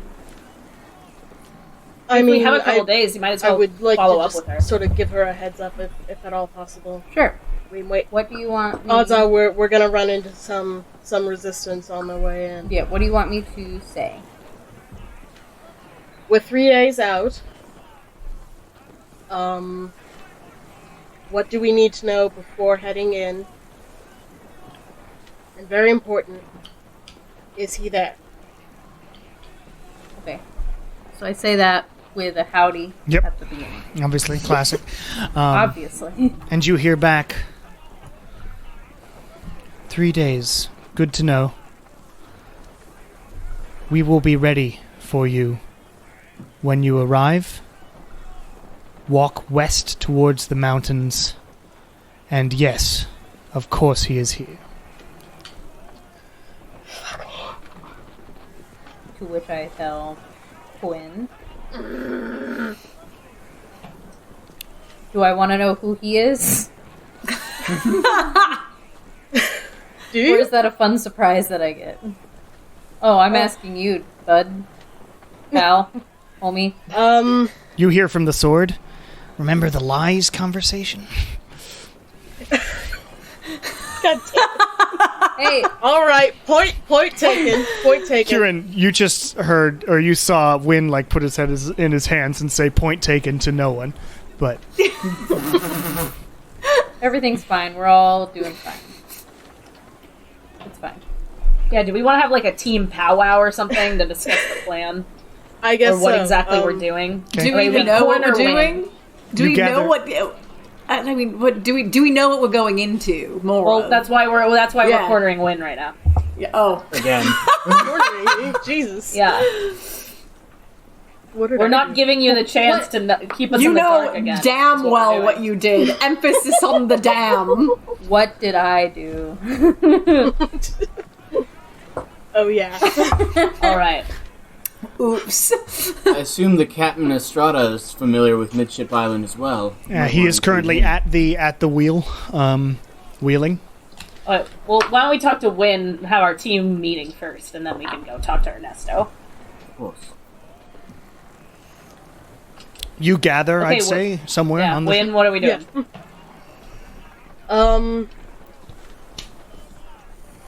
I don't know exactly what we're walking into, only that someone from my past, from Abby's past and my past, has finally caught up with us, and As much it's going to be it's going to be very difficult. as Take it much he's not a good guy. detail as you can give about this person will be Okay. better than not. Okay. Oh, Jesus, I haven't thought about him in so many years because I finally figured we'd gotten away from him. Is there rum on this boat? Can we find Wynn some rum? Please. Make Please. an investigation check. Just because rolling dice. Natural is 20. Nice. Yeah, you find Yay! rum. You manage to slip some away. Lockian gave me a shit ton last time, so You found his stash. I know You where used he it keeps for the moonflowers. Oh god, he's still Lockian's rum. Yeah. No, I didn't steal any. I asked if I could have some because I coincidentally knew exactly where it was kept. Yeah, he gives you some rum. You've got some rum. Thanks. Amazing. Okay. Okay. Well, to make a long story short, after our mother died, we came into the care of one Bora Rustbeard. And he spent the rest of our young childhood. We came to him when we were 12, I think. And he trained us to fight and never stopped. We were tasked with carrying out chores and fighting for him and going on these missions that were very dangerous and too dangerous for us, and I thought I'd finally put him behind us, and I thought we'd finally gotten away, but he's found us again. We would always try to run away when we could, and it never worked. And now he has my sister. And I'm going to kill him. Is this individual a part of the chateau, or is he not? No, He is now. He's... But is you wouldn't now? know that, so... Okay. From what I remember, no, he never worked with them. He was too prideful, too independent, too cruel. Are you familiar with his vessel, where he's from, or Midship Island? You wouldn't know... You might know something about Midship. Make a history check for that. Okay. Quick, tell us your backstory. Shit. That's a 9. You never got around to Midship, so you don't know much about it, no. Well, I think Ernesto knows some stuff about Midship, so we can ask him. What do you think Rustbeard wants with Abby? I couldn't even begin to imagine. But if she is queen, then I imagine he's not too happy about it. But she's still alive, right? So clearly Last she time I has checked. something Yes. he needs. I don't know how or brutal. or he just wants to lure me yeah, here. that's fair too. Well, it's working, so good job. I wonder. You think I was just going to abandon No, I her? wasn't saying that. Well, didn't you kind of? Never mind. I'm wondering, could Captain Jack be with your sister, or is he out somewhere else? We haven't seen him in months, or where he went off to. Hasn't been months. I still have Like 2 more one- messages to It's send been that I a could while. ask. He wasn't with her the last time we saw him, so it seems unlikely he'd be with Yeah, her you'd now. know that. He is an independent captain of the Black Chateau, so... He just kind of Send a does little what he message pleases. if you wanted me to. Yes, I I wonder do if we have- could have informed No. him. Well, I don't know. I feel like we should ask Abby like where she is and like what the situations are, like what she Well, would need, she what said we need to when do. we arrive, walk west. Did Okay. she give you a landmark where to make landfall? 25 words, it's hard. Yeah, we need to figure out where we need to park the boat. That like they won't find the boat, right? Kieran, please make an intelligence check for me. Ah, the cartographer. Oh. Got the Sure I maps, am. yo. Yeah, we got to figure out where Ernesto needs to bring the 14. boat in so that the pirates won't get him. 14's okay. I'm just reminding Not- you... Not dope. I'm reminding you of a spell you have that you never seem to use. That's super useful.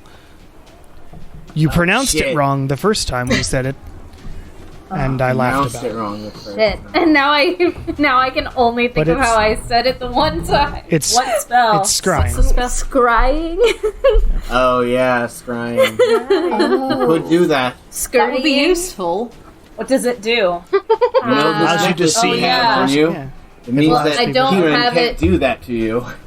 I don't have it today, but I could do it tomorrow. Well, we're on this boat for like 3 days. Let me pull up my spell list so I can tell you what it does exactly. But Slash your basically- Ouija's Bible. Basically, I can see people. it allows you to focus on a specific person. They roll a saving throw, but then if they don't succeed, then you get to see them for about 10 minutes. You get to see where they are, or really it's sort of fog around them, but you get to actually see what circumstances they're in. That would be very Well, we should helpful. probably ask Abby as many questions as we're able to before we use scrying on somebody, right? Or vice versa, we could use the scrying and then ask questions based off of what we see from that. Okay. Right. Yeah, that makes sense. That makes the most sense. Yeah, because it's not gonna hurt. Because then we can make the questions specific rather than being like, you captured. So should we scry on Abby or should we scry on Rustbeard?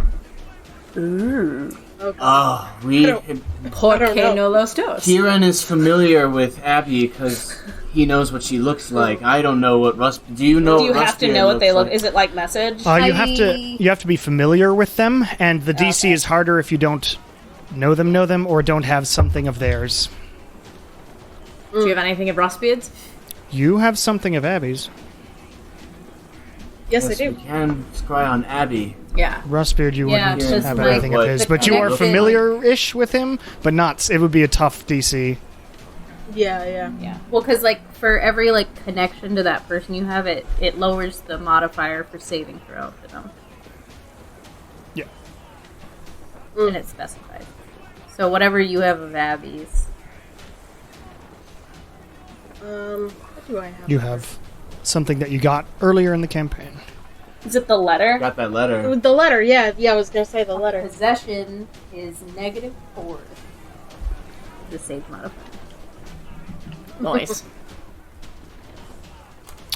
Cool. If a target But- knows you're casting the spell, it can fail the saving throw voluntarily if it wants to be observed. Yeah.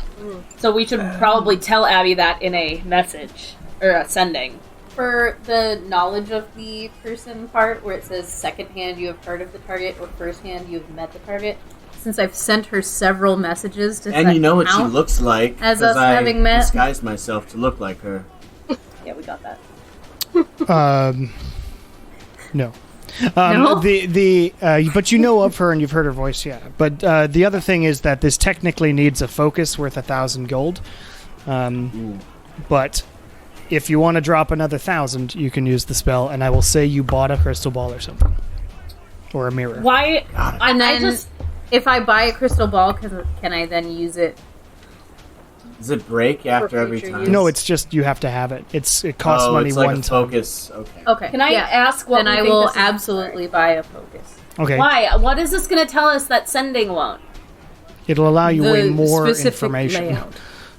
But I thought you just said we just see them. We don't see like that much of what's You around see them. and hear them, and you get Okay. you get to this whole scene. Okay.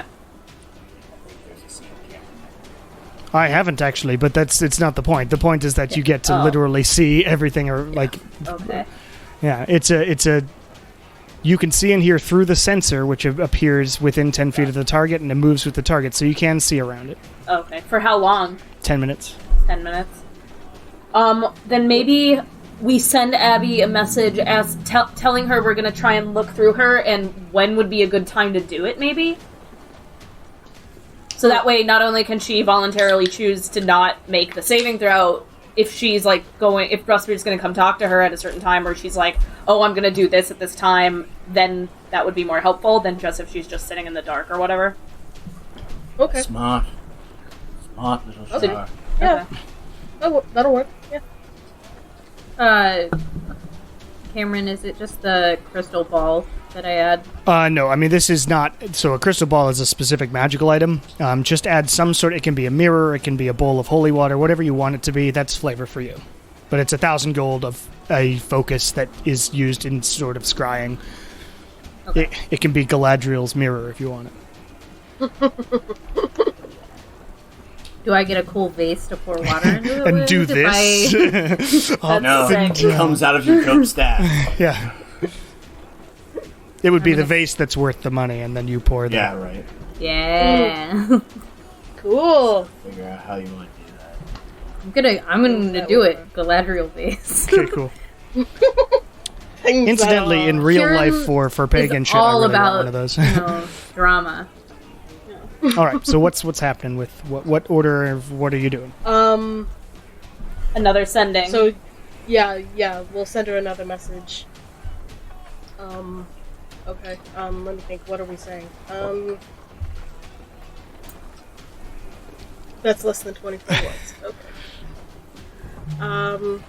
Like, so I don't know, something like we'd like to see where you're at, or we can see through you when would be the most opportune time to do that. Okay.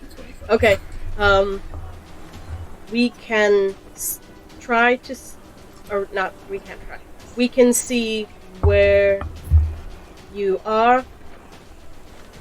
When would be best? What is he looking for? That's 15. Okay. Howdy. You hear back. Like magically? Damn it. Okay, I guess. Anytime works for me. He seems to be looking for a massive weapon. Not sure if he will find, and that's 25. Okay. Did we want to be more specific?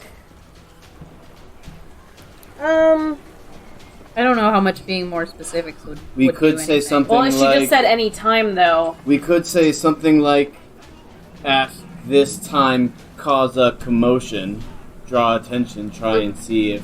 What?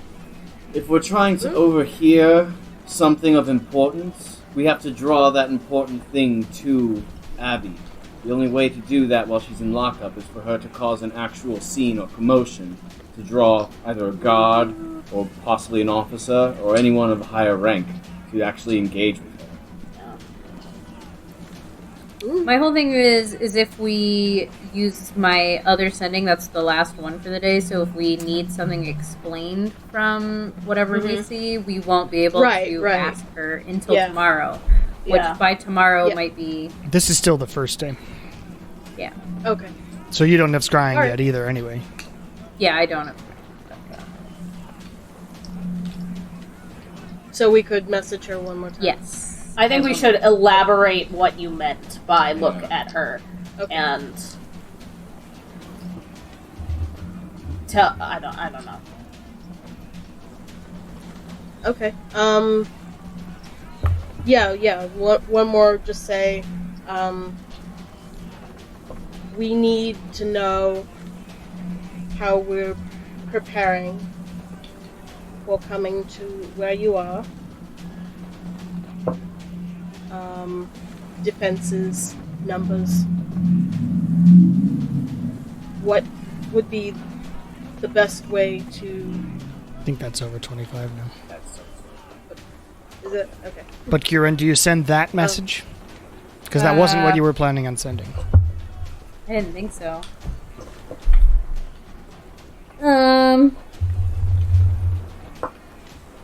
Welcome, Sean, to this part of D&D. I guess I'll go with howdy. Wait, I'm not doing it yet. I'm brainstorming. Okay. I don't want you to start counting. Well, because my thing the is, captain while we're thinking. Okay. Ernesto's it's there. like, Hello, everyone. Captain, we make landfall in Midship Isle in 2 days, and unfortunately none of us are familiar with the territory.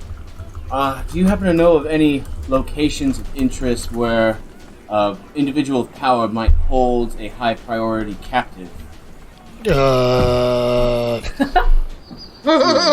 I mean, it's mostly just sort of a sugar and rum island. You go there for the rum and the partying and sometimes the fish. But so that means Sounds like it's exactly the kind of town I should have gone 2 years ago. So towns and plantations. there's one town, which is Bayminster, which is the port town, and then all basically to the west until you hit the mountains are sugar plantations. There's mountain ranges on this island. There is one very small mountain range on the island, yes. Is there any settlements in the mountains, or is it mostly just wilderness? No, it's just mountains. Well, we know that Abby said to walk west. I assume from Bayminster, if that's the only town there. I am recalling now that I rolled a natural 20 that, Wonderful. that there were apparently some ruins and stuff found, like, from a long time ago over near the mountains. But that's really all I know. I don't know what those ruins are. I mostly spent my time in Bayminster. That's good to know. Mm-hmm. Do you have friends in So Bayminster? if they're in the Not mountains, particularly. they're looking for that weapon. Do you have any individuals that we could contact in Bayminster? Not really. Since my main route was just between Port Hall and Arcala, I never bothered to stop there. If you were heading more west or something, or coming from the east, you might stop there, or coming from the west, you might stop there, but generally I had no reason to. So I don't know anybody there. Do you plan on taking the deep water into port, or would you recommend we disembark via rowboat? I feel there's something y'all aren't telling me about what kind of nonsense we're heading into, but yes, I was planning on docking the We're ship. heading into pirates. We don't We'll know. We don't really let- know we'll what let kind of Kieran nonsense and we're Wynn expecting. Wait, Okay. do you think Kieran Wynn, doesn't do you know. think they'd burn the town or something? Presumably pirates. Yeah, well, we've had lots of different experiences with pirates before. We've ran into the ones that tried to kill us on our first trip with Ernesto. It sounds like and this then is a we not so had good Jack. pirate. No, he is a very not. I turned to Ernesto. There's a possibility the The worst town kind. may not be standing. Captain Ernesto, are you familiar with an individual that goes by Captain Rustbeard? No, I've never heard that name before. But I try to stay away from pirates in general, as I am a If legit pirates- businessman. if pirates are being used, would you recommend us going in via rowboat, or are you... Wynn just said willing? the town might be destroyed. There wouldn't even be a port for us to go into. Well, It seems likely, or it seems unlikely that we could go in unscathed. we could just keep an eye out. I've got a spyglass. We can just go in from way far away, and if it looks terrible from what we can see, Yeah. then find a cove around the side or something. I also think that, like, no matter how much planning we do, I mean, regardless, like, the half of the things that we've done before, we've tried to plan for it, and then it's not gone at all towards the plan. Well, apparently the last plan went flawlessly. Well, amazingly, that one was a bit of a. That was an That one enigma. is a- That was a fluke. Yeah, that one was a. That That's was. why yeah, I stayed out of it. I wouldn't call that a rule. I don't know. Your plan with the cultists seemed to go pretty good. Yeah. Again, a bit of a fluke with that one. That one's also. But I mean, because we haven't always had. The thing is, how can we really plan for something we don't have any information for? We can prepare ourselves for a fight, which is normally how we go into things, and head west like Abby told us to. I still think we should scry, just to get our bearings for what we can Yeah. expect where Abby is. Not necessarily exactly where she is, but at least what her location is and what barriers we might have getting to her specific location. But beyond that, we don't know. I think if we just prepare ourselves to fight, that's going to be about as good as we can manage. We might just have to ask if your sister's in Bayfield, or if she's in... Bayfield. Isn't that what it was called? Sorry. Bayminster. Say again? Bayminster. Bayminster. We can ask if she is in Bayminster, or if she's in the ruins. So sorry. Well, she actually did called say it, like, 3 we will different be things. ready. Walk west when you get here. So, I don't imagine they would keep her in the city if they need her for something.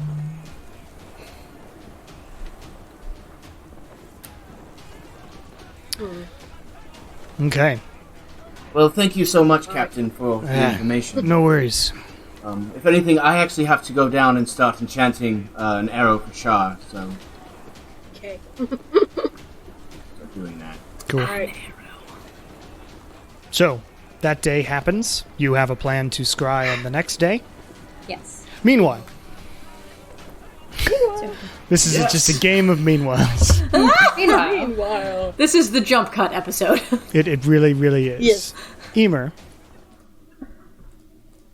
you and Abby have spent the past week, basically, examining the comings and goings of Rustbeard's major crew members, and you have found that there is a night that generally most of Rustbeard's main group, including Rustbeard himself, have taken to going to Bayminster and leaving everyone else in charge. Is Clicker a member of the group that goes there? Yes, Clicker is. The only person who stays is the Turtle. The turtle.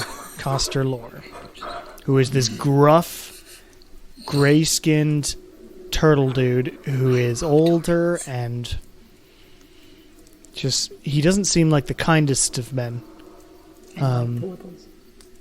But he is currently sitting at the table, sort of reading.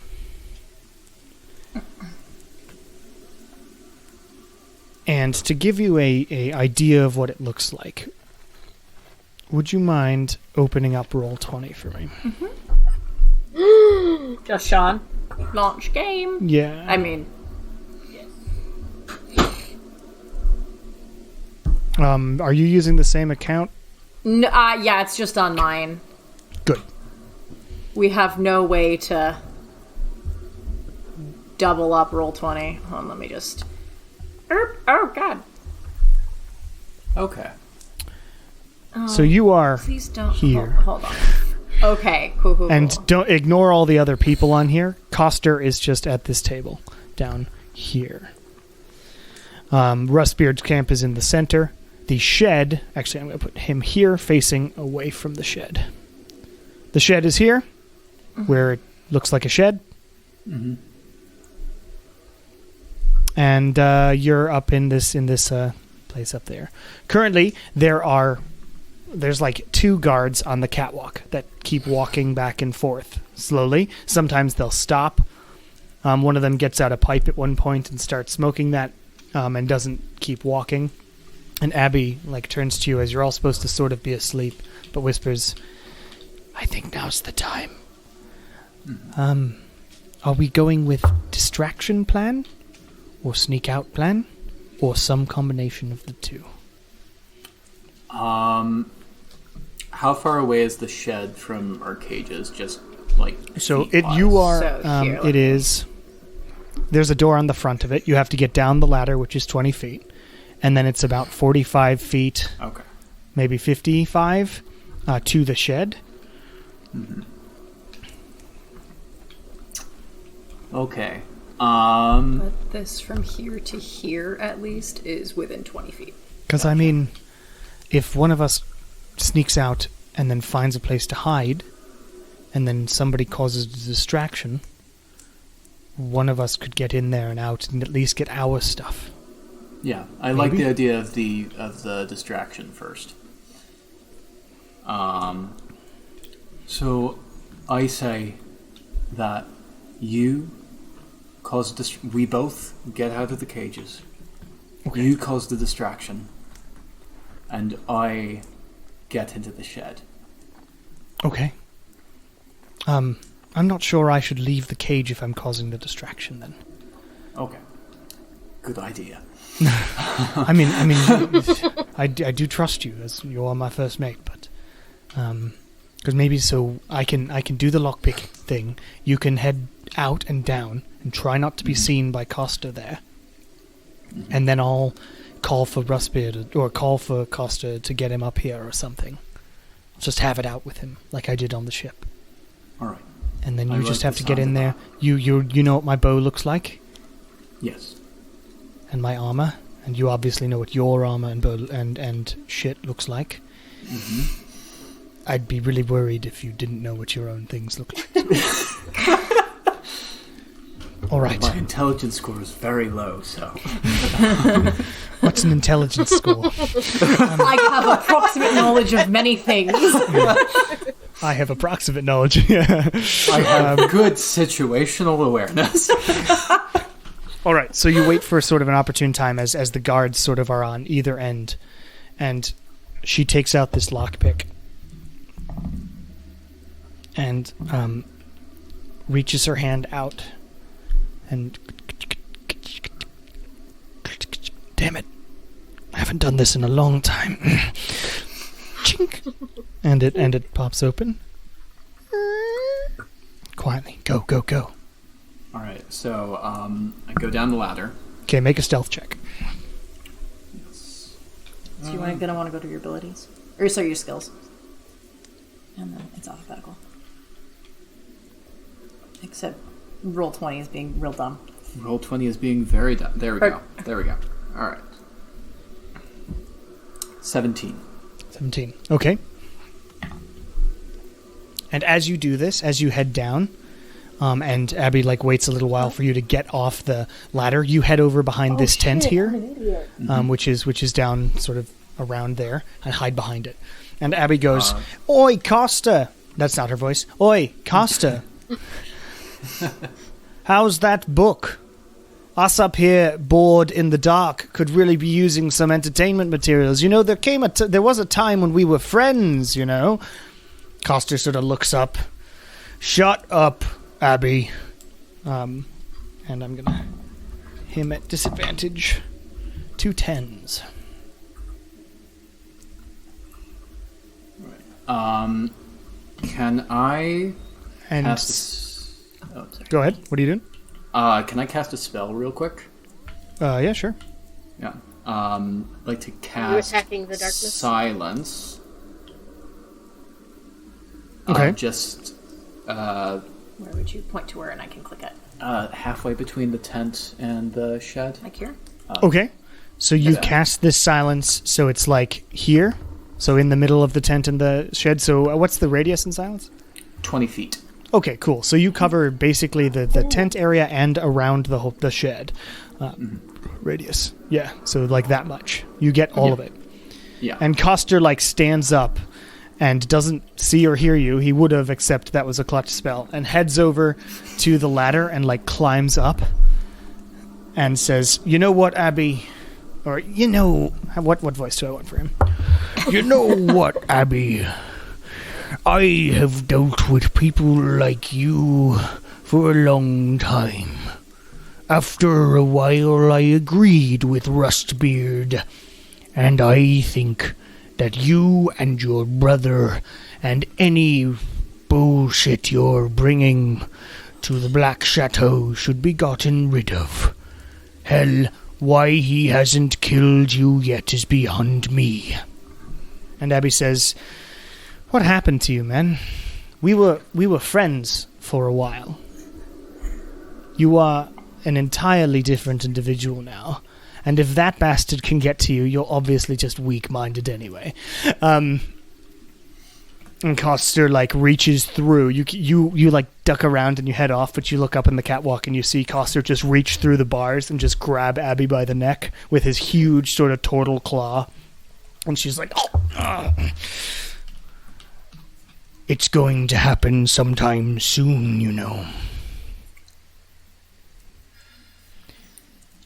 When Wynn arrives, he'll be met with a terrible scene." And Coster begins heading down. While this is going on, though, you head around. Which side? Do you go to the front of the shed or the back of the shed first? I'm gonna go to the front of the shed.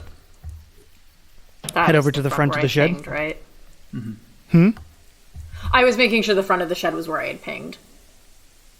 Yeah. Yeah. Yep. Facing the table. Front. So you head over front there. of the shed. You are presented with a door. Can I just... Maybe it's unlocked. Can I try the door? You try it. It is indeed unlocked, actually. It's just a shed. And you head inside, and you close the door behind you. It is very dark in here. Do you have dark vision as a Triton? I do, yes. Up to Good. 60 So feet. you can see dim light around you, and you see various pieces of weaponry and armor and whatnot. Make an investigation check. Because it's all just sort of thrown in there. Yeah. 9. Okay, so you are in there and sort of digging around, and you're finding it very difficult to find your equipment and Abby's equipment. Meanwhile, Coster leaves Abby alone and comes back down and sits at the table right outside. Please make another investigation check. 5. Still not able to find it, and you've made a little bit of noise. And you like accidentally clink, clink, clink. Oh, fuck. And you freeze, and Coster turns around, and Abby's like, or Abby doesn't say anything because she doesn't know what to do. Maybe. Let's see.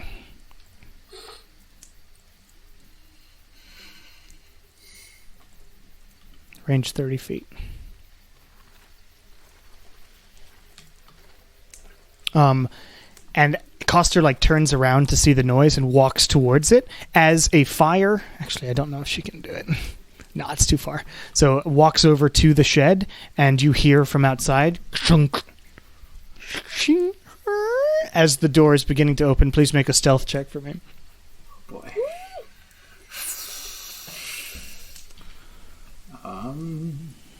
It is still quiet in here, though, because silence is still up.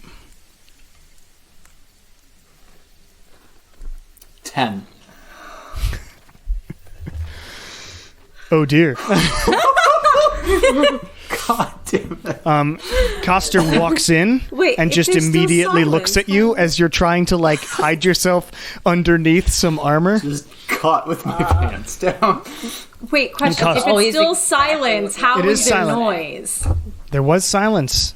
You're Yeah, so right. how is there noise? Okay. Let's see if I retcon this.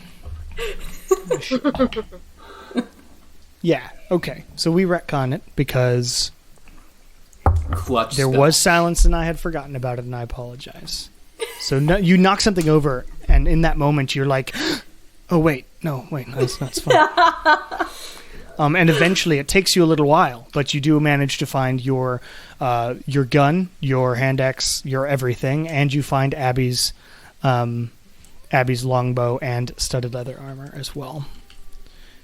And you are carrying this shit. I want you to make one more investigation check for me. Oh, God. Because you did so well on the other ones. Right. Oh, Jesus. 8. Okay. You're like, there's no way out of here except the front door. I'm guessing what do you another do? stealth check is in my future. Yeah. I'm gonna... the turtle is still at the table, correct? Yeah, he did go back down to the table after his altercation with Abby. And Abby keeps sort of shouting taunts. And so he's a little distracted because Abby's just being a douchebag up at the top and just calling him a useless piece of shit, basically. That's my girl. So he's a little bit distracted and annoyed and trying to read his book. Yeah. Alright, I think I'm just gonna try and sneak back at least behind the tent before making a beeline to the ladder to get back into the Okay, cage. make a stealth check for me. It is in silence, so you have advantage. So that means... So roll again, since you have advantage. Okay. Wow. Not lucky. but D&D Beyond dice rolls are doing us dirty right now. So you have 13. advantage on stealth? Yeah. 13. With the Okay. advantage. Coster seems trying so hard to be engrossed in his book that you do like stumble a bit outside of the silence radius, and is heard as you step on a stick, but then you duck back and sort of hide behind the thing because you just go quickly because you realize it's quiet. So as long as he doesn't like and see you, like turn around and see you, so he turns around at the sound and looks around. And rolls terribly for his perception, and goes back to his book. Now you have to Everyone get gets back terrible. to the thing. One more stealth check to get back up the ladder carrying shit. 21. There it is. God god, So this you is what had- happens when you use automated dice rollers. I've had pretty good luck on those actually, mostly for Rustbeard. And you head up the ladder, carrying the shit over your shoulder, looking around. You duck around behind the ladder, so you're under the catwalk. As a guard walks above, you wait for a bit, duck around, and climb back up. Abby opens the cage and lets you in, closes it, and sort of makes pretend that the gate is locked. And in the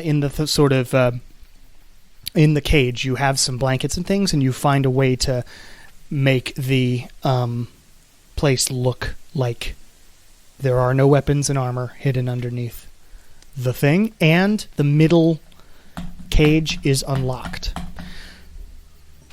So that happened.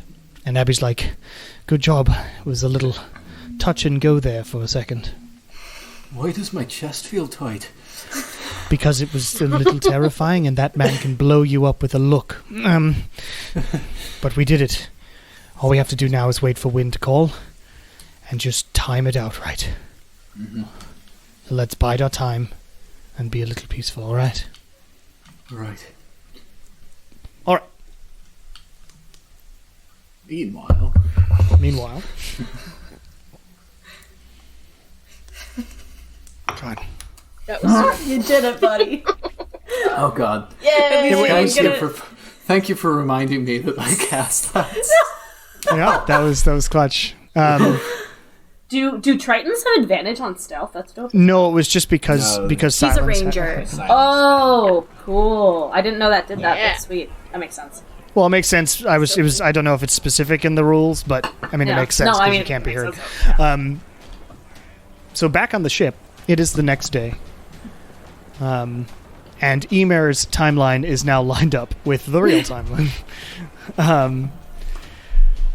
And you even had guest privileges, as in, like, slightly easier everything, and you're just rolling real poorly. Roll poor. I think that was like 4 in a row with just single-digit rolls. It's not I great. rolled 4 natural ones in a row last time I used the digital one. I'm not doing it anymore. I say you're more than welcome to use the real dice and just do math if you want to as well. Yeah, I That's an might. option. I also have The like a math, +0 on like investigation. Yeah, he is not bright. Wisdom's decently high. Intelligence? All right, so it is the next day. What are... So you're Jason from The Good Oh my Place. god. Exactly. What are you doing today, though? We're scrying, Still right? working on the ship, I assume, and then finishing Char's enchantment on the arrow. More sending and scrying. I say now that Lilia can't play bagpipes and practice anymore, she's just real bored. You have your lute and flute. You could if you want to go to the Feywild. Feywild, I don't feel like going into a coma on a pirate or on a boat. Sounds like a I'm not a time. pirate, says Ernesto. No, Yeah, right. He's an upstanding citizen, okay? He's a Like, good man. Adventuring merchant. Exactly. so there is only a thin line that separates. No. Also, because I've failed twice during seafaring voyages, I would like my Titanic montage. Oh my god. My man. Yeah. All right, Do so it. what are we Do doing? it. Me, I'm just Get that trying to charisma deal check. with the PTSD. So we are scrying though today, correct? Yes, we're Yeah. scrying today. Yeah. Okay. So are you letting her know that you're doing it beforehand? Yeah, because we never Probably. told her. We never asked her what the Yeah, time yeah. would be and everything. Okay. So you send a sending to say, hey, howdy. I guess. We're about to do the thing. Don't resist. And all right, so you set up this scrying spell. Kieran, you've only done this. Once. Did you do it once before? So you did it once before. I did it once. And I think you it worked. Yeah, it was It with Damien. did, with Damien. You saw Damien, who was not having a great time down in Timpana. Yes. I like how both times we use it, it's on the imprisoned. Yeah, we haven't touched base You don't know with if him in a Damien's while. imprisoned. You just knew he was wounded at the time. It's been a And while actually, since you we've heard touched from base. Vidar that Damien is still okay, and Jared, Good. Can't read. who can't fucking read. Yeah. But so you set up this scrying spell. So you take out this big bowl, and you pour this water from this massively expensive, interesting vase into this basin.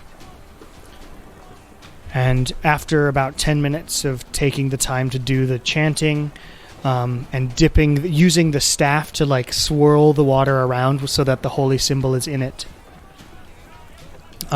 it starts sort of glowing for a second, and then Kieran closes his eyes and opens them, and his eyes are like completely white. Kieran, Oh, fuck yeah. Yes. you feel your consciousness thrown in the direction that you are going. You feel like you're flying through the air, and you catch glimpses of flying clouds there. around you. As you very quickly see an island ahead of you, and you fly past it through this town and through onto this near these mountains. You're suddenly there, and you come to this abrupt stop.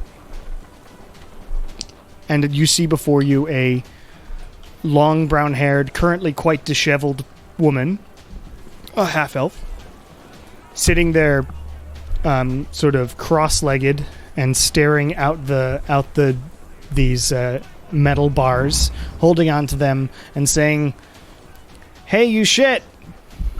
Hey, you shit! Hey! Hey, I want to talk to you! Hey, Rustbeard! What am I doing here?" And after a little while of this, eventually you see this huge man, like nearly Salvador huge, but not quite that much, in like full armor. He comes up, and like stands in front of the cage and just looks down at Abby, who just sort of grins at him. "So what am I doing here, my old friend? Are you going to kill me at any point, or am I just supposed to live this terrible limbo forever?" And Rustbeard says, "Oh, you'll get your chance. We're keeping an eye on your little friend, your brother. And, we're closer than ever to finding what we need to rule the seas. Your rule will no longer be necessary, my dear." And he's like, "I'm not," and she's like, "I'm not your dear. A. First of all. B. A big cannon thing. We saw your little pieces of paper. I'm not sure. That must be also that ship is not yours. Where'd you get the ship, Rustbeard?" And Rustbeard says, "I've traveled the seas for a long time. It took me a while, but I finally found it. Relics of an ancient era. Powerful enough to fight the gods. And certainly powerful enough for the likes of you." And Abby says, "Sure. Well, if you survive the next little while. Because Wynn is coming. And God, we've wanted this vengeance for a while." And as she says this, you hear some chings, chings, chings in the background as metal on rock, but you can barely make it out. As your vision is shunted back, you just feel like you're suddenly flying backwards, and you just land inside your body on the ship as you blink again and your eyes are back to normal. Weird. How'd it go? It went great, and I put the Liverby in on the deets. Okay. She's okay? She doesn't look hurt? She's just disheveled. She's still, Okay. been ever hot. Okay. So She's sassy. I like her. they're looking for something that can rule the seas? The seas, yes. Something that Is can there- destroy the gods. This seems like a ship that we might want to commandeer. I'm also thinking that this might be a ship that's connected to our lovely, gigantic, evil friend. Awesome. Perhaps. Or it's just another terrible thing in a Or it's just stream another of terrible thing. terrible things. Why not add another? Because why wouldn't we have an evil boat ship thing too? With the evil god thing, and then also, Hopefully this boat doesn't steal our souls either, because otherwise when I die I'll be split in two.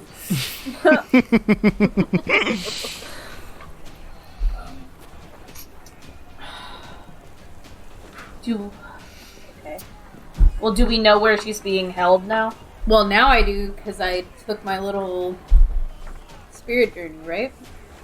Yeah, technically that's flavor, but yeah, I'll give it to you. You know where roughly-ish the Right. it's in the Yeah, mountains it was somewhere. fast. It's I was basically just overwhelmed. west. Yeah. Then It's not in the village. I know that much. No. Not in the village. Do we need to know? Should we ask Abby when would be a good time for us to break in? Or at least to make landfall. Like when? Yeah. Yeah, just in general, how we make our approach. Ask her that. She'll have been watching them set up everything for a while, so she probably knows. Ask her when and where we should come, and then and then how. I don't know when and where we should come. Then what we can expect, and if there's anything else we should know before tomorrow. Mm-hmm. Okay. Okay, so... Maybe when and where should we arrive? Howdy. Thanks for the info. Have approximate knowledge of your location.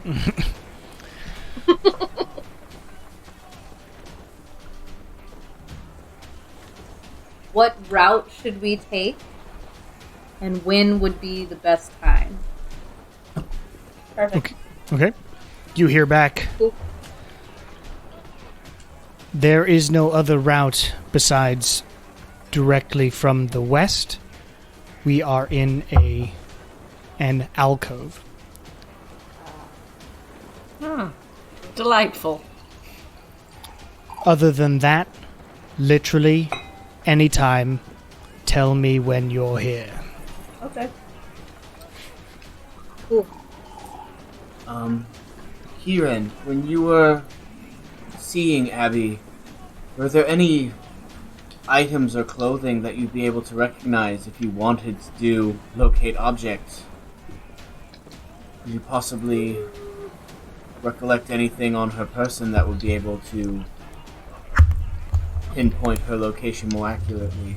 I mean, I feel like once we get to the island, if we head west towards the mountains, if there's Sounds like only it's one, not hard to miss. Yeah. and say if there's only one route, there's only one route, so we won't miss it. Yeah. Mm-hmm. I think. You might want to ask the captain if he's familiar with this alcove. I'm a... Well, he just said he's never been here. yeah. Yeah. Well, and also he spent most of his time just in the town partying, Yeah. so... An alcove on the shore? No, No, it's gonna be in the mountains. It's Also, a mountain alcove. Oh. He's been Nooks to this and crannies. town Perhaps we before. should call it that instead of alcoves. A nooks and crannies. If he's been to this town before, perhaps us landing in town won't be very noteworthy, and we can go from there. Unless this rustbeard guy Well, if happens the to pirates be have in the taken town. over the town, then they'll know. Well, if he's in the town, But then he I don't- doesn't. We just have to hide Wynn. Yeah, Wynn, do you want me to, like... He doesn't know us. You said that they have eyes on Wynn. It's very possible that we're being viewed right now. Wouldn't we be able to feel it? Make an Arcana check. Oh, fuck. 13. 25. Okay, thank you. You would at There you least go. be able Yeah. to feel something if you were paying attention to it. The problem is that you have no idea what to feel for until you've felt it before, and if you're paying attention to it. Are there any birds above the ship? I don't think we want to risk Ernesto's ship by having him just pull into this town if we don't know what the I state don't of it's going think to be. either. So we should look from far away, try and figure it out, and unless we are absolutely positive that there is no one in this town or that is of a danger, then I think Ernesto should stay out here. I mean, And I we can think just everyone roll in it. this town is of a danger. I think we a should. pirate. row in. Knowing how they do business, it would not be good for Ernesto and his crew to Yeah, risk we should just themselves on We our- should have row them in. come out as far as they feel comfortable, close as they feel comfortable, and then we'll just rowboat in. Are there any birds above the ship? Make a perception check. 20. Dirty. Yeah. There's a passing seagull. What were you hoping for? I'm confused. Hoping for... What's your idea? You're gonna fireball Do you down look the ways through to- bird eyes the if- spell? If the term that we have eyes on him makes me think that there's either someone on board or there's an arcane or a druidic individual that is familiar with you, Wynn, and is looking on you. Is it the owl? It's not the owl. I shoot a firebolt at that bird. Oh my god. Make an attack roll. Jesus Christ! That's a 16. You hit it. Poor Oh, bird. fuck. Falls. No. What did that bird ever Wynn, Well, I do guess you- we have dinner now. Jeez. No, it fell in the Wynn, ocean. Do you want Hell this yeah. anti-scrying necklace for right now? Yeah. It's a tunable item. You have to Possibly, take yeah. something off. Yeah. Yeah, I'll take off that werewolf. Okay. Stop werewolves. I'm gonna let Wynn borrow this amulet of proof against detection and location. Okay. So you take some time to attune to that. Wynn, let me know if you can't find it. I'll give you the name again. Hang on. Of Amulet. Proof against. Just type an amulet of proof and you'll find it. There it And is. then just make sure you attune it. I mean, they already know we're coming, but at least now we might have more surprise They might not factor. know exactly where we land. Yeah, if they we won't be decide able to look in on you anymore. Sweet. Now that- Scrying. I'm sort of torn now between wanting to get absolutely hammered or continue to practice. 4K no los dos. Yes. Drunk sword swinging. That could I've done it possibly before. It's not the worst. I have no Yeah, are you doing anything else today? As a group. Wynn, this actually might be a good opportunity for you to become more familiar with Kelran inside your Kelran? sword. Actually, you might do best to call Darkheart Kelran than Darkheart. This is your time to get familiar with this individual. Okay. Alright. We'll talk. Cool. Anybody else doing anything today? Char's doing a lot of meditating. Cool. Yeah, she's trying to see if she can do the Ray thing. Reach We're out dealing with with her a lot mind. of PTSD flashbacks. She's doing the Ray right thing. now. Okay, she's trying to reach out with her Ooh. mind. Okay. then Luke take a new Skywalker class. hits you Be with me. with a piece with me. of grass. I'll And- work on the She's ship. gonna go up in the crow's nest and no one's gonna know she's there. Okay. Go on the ship and work. And It finish is 2 enchanting days. the You arrow. finish an arrow. Shar, you have a single arrow. You can add it as a fire arrow. It deals an extra 2d6 damage if you hit somebody with it. Hell yes. Fire damage, specifically. Yes. I'm gonna have my montage. With Ernesto? Yeah. Okay. Roll a charisma check. Oh no. And he will as well. This is gonna be the time. It's not great. It's 13. Of a 10. That's way better than last time. I think the highest I've hit is 5. Well, I think he rolled a 20 and then he rolled a 1. Yeah, that did happen. Where is he? My beautiful man. I think you guys swapped places on the next one where you rolled a 1 and he rolled well. He We're not meant rolled. to be together. He rolled a 16.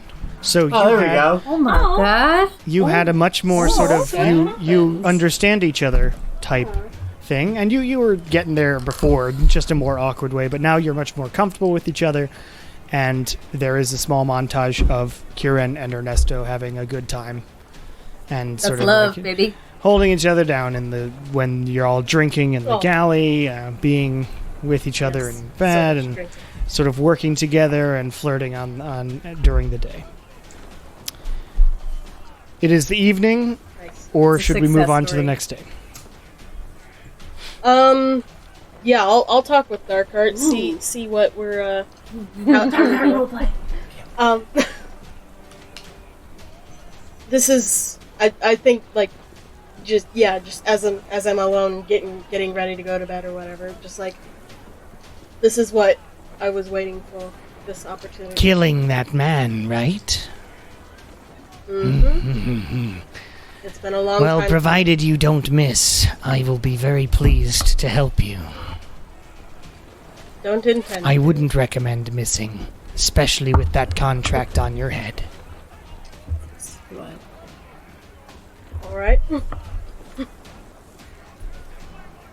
But, how's it going? Well, dealing with the man who taught me to fight and treated me like shit for most of my teen Sounds like years. we should cut him up. It's been great. It's been great.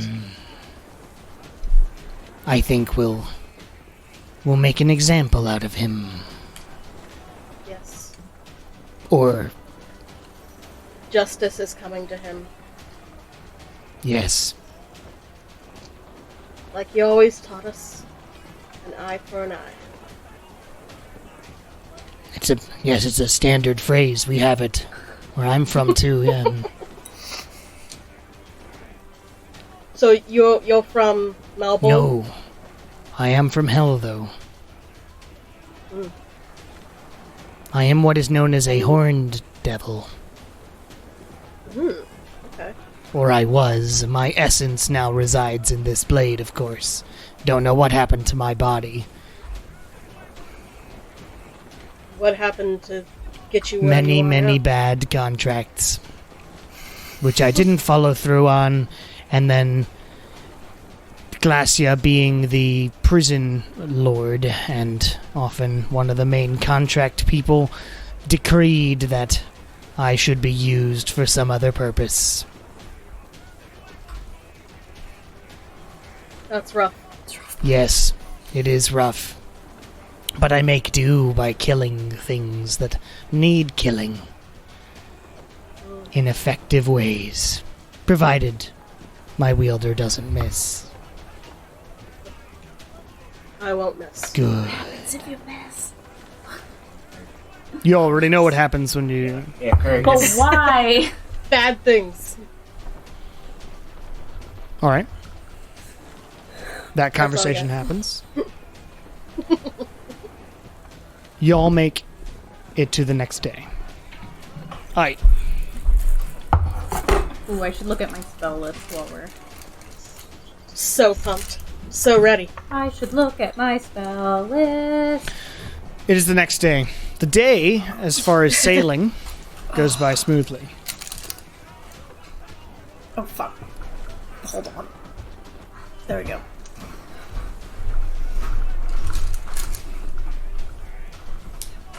I'll be back. I switched around to glasses as well. Oh. I had forgotten about him. He's fine. He's still at the crew. I forgot about him too. How could I forget about him? Tell me everything. All right. Introduce me to component. I don't know what it is, but D&D Beyond won't let me change my spells recently. No, you're gonna have to lean way forward. Can you do it in the edit function instead of just on your character sheet? Yeah, I don't know how to do it for my character sheet. You can do it from your character sheet.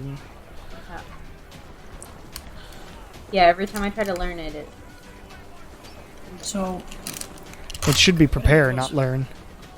these are your spell slots. If it says learn, then you're only you looking can at only use cantrips. this many slots. Well, per I was level trying per to day. switch. Per I was day. just looking at it Per again. day. At that You can't moment. switch Okay, so So it cantrips. has this reset. Yes. Oh, that's Maybe that's And then if you want to officially Yeah, you're not reset supposed to switch everything cantrips. because you this can the other one. Yeah, you're preparing all the cleric spells you know. Here. Cantrips are ones that you know can do inherently. long rest, and then- And you'll only know those ones and until that'll you learn reset more all of your cantrips. stats. It can be reset with a long rest. So if you've been switching cantrips, stop doing that. Not often, but yeah, we'll. It's not a huge deal with cantrips, but still. All right.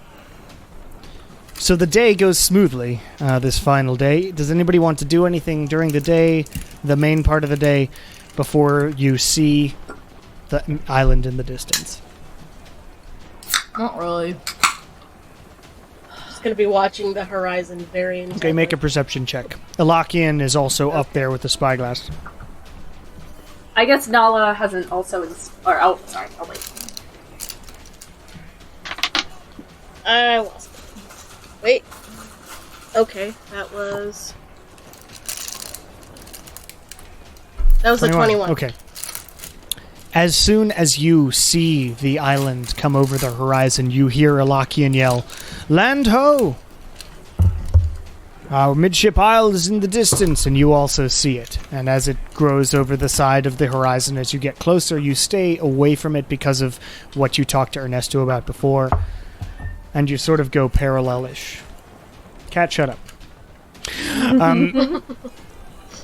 Are you guys okay, Queen Elsa and Sean? Yes.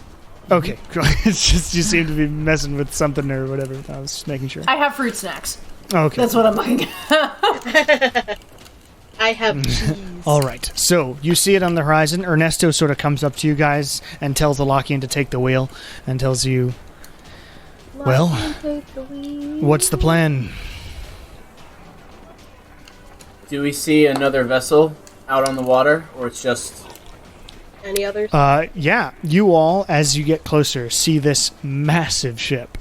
It's like the size of 2 buildings. And docked at the docks. It makes it sort of look comically small. It makes the docks look comically small. Do we see the man bust on the boat? Yeah, I mean, that's big. It's like the size of a statue. So Are it's we there. able to do a history check on that? Not from this distance. Oh, okay. You can see it as a sort of man bust as the front part of But the ship. none of us recognize this kind of in a boat or have seen anything like it. As far as the boat goes, you can make history checks. Nope, I know nothing. 22. That's a 13. 11. 22 for me. Ooh. See, this is why Nala reads. 16. I got an 18. None of you know who this man is. Oh. Squad. High one. I would leave the decision to you, Captain. How would you proceed? Look, I think it's suspicious mooring a while away and then sending in a group to this sort of port. I think it may be best to keep up appearances, but it's up to you guys. If you feel comfortable with that, then yeah, we just don't want to. We These don't are want to put pirates you out in there. harm's way any more than we already have. Hey, I survived the Arcala attack. I've survived many things. My crew is ready now. We've been training. We've got cannons.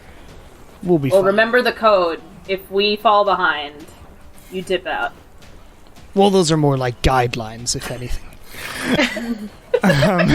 Say, Charge her Kieran- for the Kieran actual just kind code. of like looks. She knows like a paraphrased version of it. What a pamphlet. A pamphlet. The guidelines, Shaw. Take it from an ex-pirate. They are guidelines. Oh man. So Ernesto tells everybody to sort of get ready and just be on guard, and you head into Bayminster. Do we want to disguise Wynn? Yeah, do you I want me to think put any probably makeup on we you? should. I'm Yeah. going to go down to the guns. Sure. Can we do disguise self on Wynn? Oh no, it's a self thing.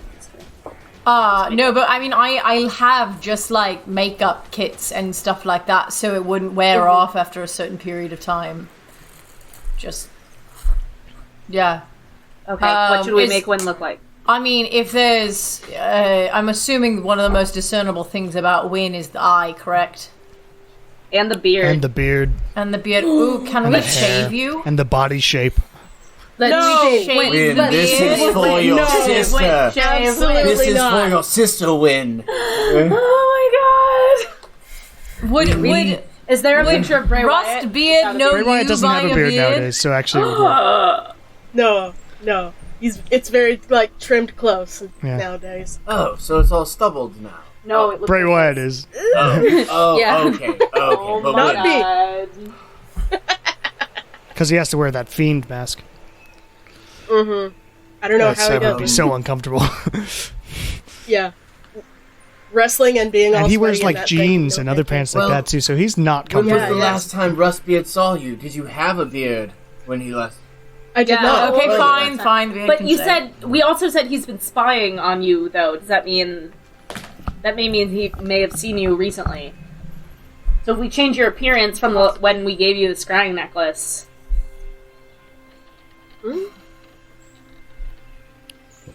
I mean, I'll tie up my hair. I'll even put shit in my beard. I don't care. I'll put on an eye patch.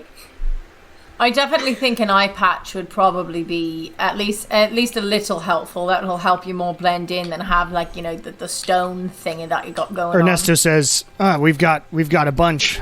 Common injury. Sure. on. Yeah, so we slap an eye patch on Wynn. All right. Okay. Is that the only disguising you're doing of Wynn? no. Say, I'll tie up my Okay, you hair. tie up your hair. Is Oh my that God. What the else can we only do one. makeup wise if Wynn won't let us shave him? I mean, we can add Wynn some. skin or Lilia has like no, a we are disguise not kit. going Do to not darken blackface Wynn's me. skin. What we are going We to could do. change his nose. That's good. Yeah, Give him like a big nose. Yeah. I change his nose. Are you wearing a false nose? No. Exactly. Okay. So I a change, false nose. and then I add like a little bit more scarring on Okay. like by Can the we eye give him like patch. some dreadlocks? Like No. Yeah.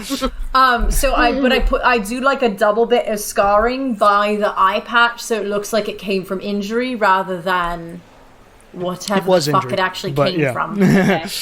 Different type of injury. How did Came you? from lose magic. your eye, Wynn? Sounds like it was this guy. I told you. I'm saying, It was this cursed item. It was a long time ago. Okay, at this point, how It different was. does Wynn It was. look? I was 15. It depends. Lilia, make a proficiency and dexterity check. A proficiency, so just a dex check, or Nope, proficiency and dex, because you're using a disguise kit that you are proficient with. So you're using your dexterity to use the item and your proficiency to use the item. So you add both those together and add that to a d20 roll. Okay, so the problem is I don't know. Oh, there we go. Okay, It's half your level rounded up. is the Yep, gotcha. So that would be an 18. An 18. Okay. You do a pretty good job. You haven't had much chance to use this thing except when you were trying to get out of Arcala and didn't do great. But you put on sort of a larger false nose. Wynn has sort of a bulbous nose now with some like latex type material, and the scar looks really good. And Wynn looks like a gruff motherfucker now. Can we put more like gray in his beard?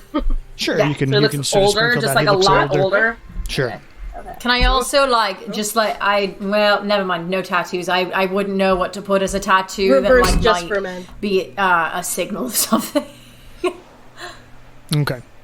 Face tattoo. So you do that. Wynn looks pretty suitably not like himself. You don't know how well it would hold up against inspection, but from a distance, he looks like someone different.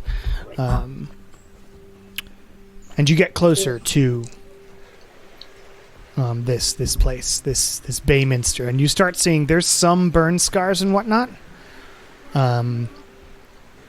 But people seem to be going about their daily lives as far as you can see from the ship as you get closer and closer. You are waved in by a dock worker, and Ernesto guides the ship into the actual port. You tie up, and this dock worker, who looks like a little bit of a... He doesn't look like a kind individual. Let me just put it that way. This is he's got like... He also has like face scars. He is actually missing a leg in a weirdly classic way. He doesn't look dressed in any sort of official uniform. He's wearing sort of a hat that's jauntily off to the side. And he's got this bushy black beard. He comes up to the ship on the dock and yells up to Ernesto. "Welcome to Bayminster. What's your business?" And Ernesto says, "We're just resupplying for a couple of days and gonna have some rum." And the dock worker says, "All right. There's a toll to dock here now, though. 100 gold for a day." Wow. And Ernesto's like, excuse me, 100 gold? That's a bonkers amount of money. Well, take it or leave it, says the dock worker, because either you pay it or you're not docking here. Ernesto doesn't break character and says, all right, I've got to resupply, so it is what it is, I suppose, and takes from his pouch as he walks down a gangplank as the ship gets tied up and whatnot. Pays 200 gold for 2 days. Okay. I could pay him back for that. Just as he's coming back up, I'll slip him. Okay, and he's like, thank you. Love doing these adventures with you guys. It's always Always expensive and fun. And happy. And pain. And Ernesto comes up to you guys and gathers the crew and says, all right, everybody, keep your heads down here. Try to stay on the ship if you can. Always keep a amount of people here ready to leave or ready to fight. An amount. Everybody else, be careful in town. Make sure to keep up appearances and buy some shit and buy some rum. It is good anyway, so. Yeah, all do right. we want to take those, they weren't panels, but what did we use to bring stuff back to the boat last time? Cart. Like a cart or something? No, I don't know. Yeah. I don't know what you mean. I thought we had, you said we had, panels or something that we, pushed and, Might have stuff been onto something the like a boat. wheelbarrow. I don't know. I believe you had a cart before, and you had ways of lifting things up and whatnot. Okay. Like I your don't know if we original need to horses. bring one, is what I'm saying. Ernest is like, yeah, I mean, we'll bring him if we need him. I'm thinking not actually shopping for much. Okay. There is a ship repair place here, and he points over, and there's a big dockyard where people are working on ships. And then you all eye this massive ship because you ignored it as you were playing the character of coming into port and just being sort of normal dudes. And then you see this ship up close. Yeah.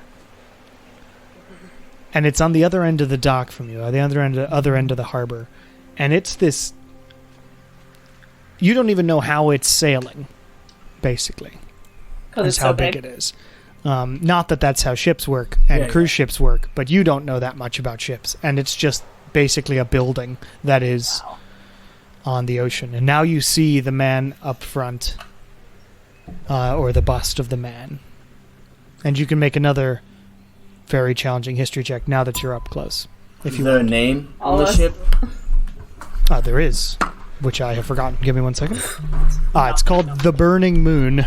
Didn't make that Okay, one. can I roll a history check on the Burning Moon? Sure, go ahead. Okay.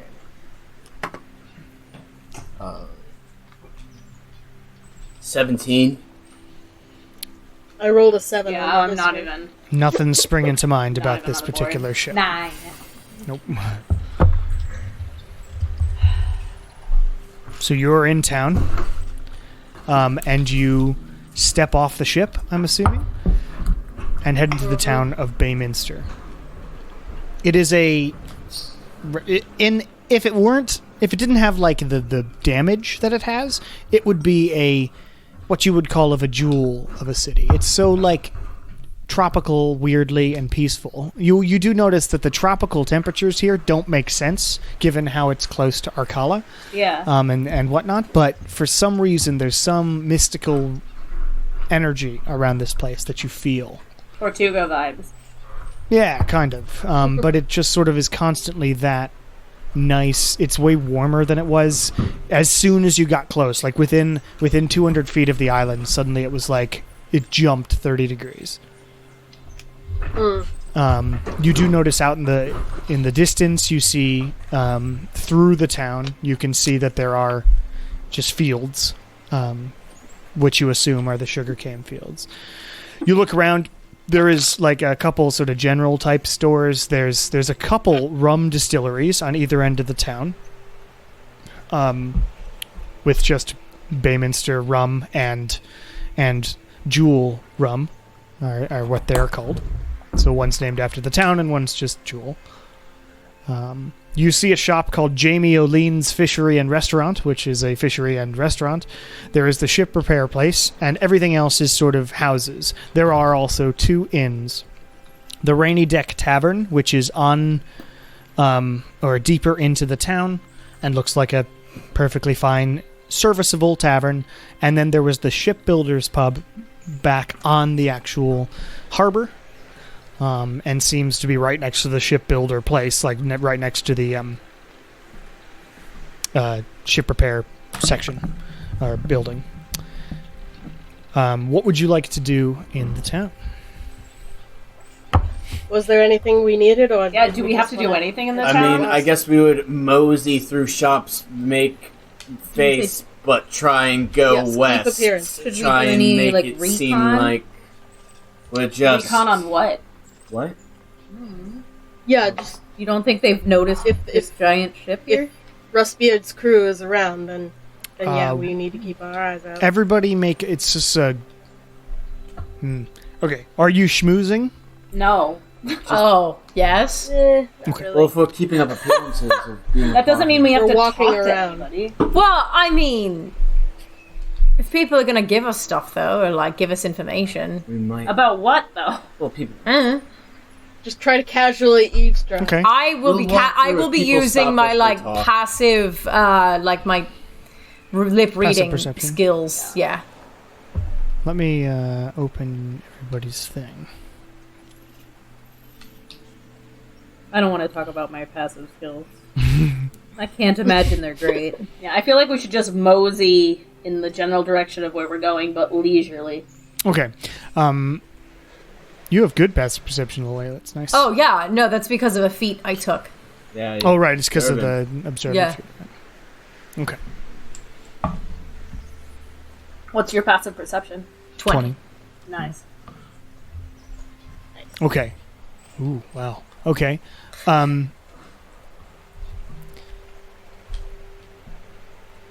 You notice around that people seem a little on edge.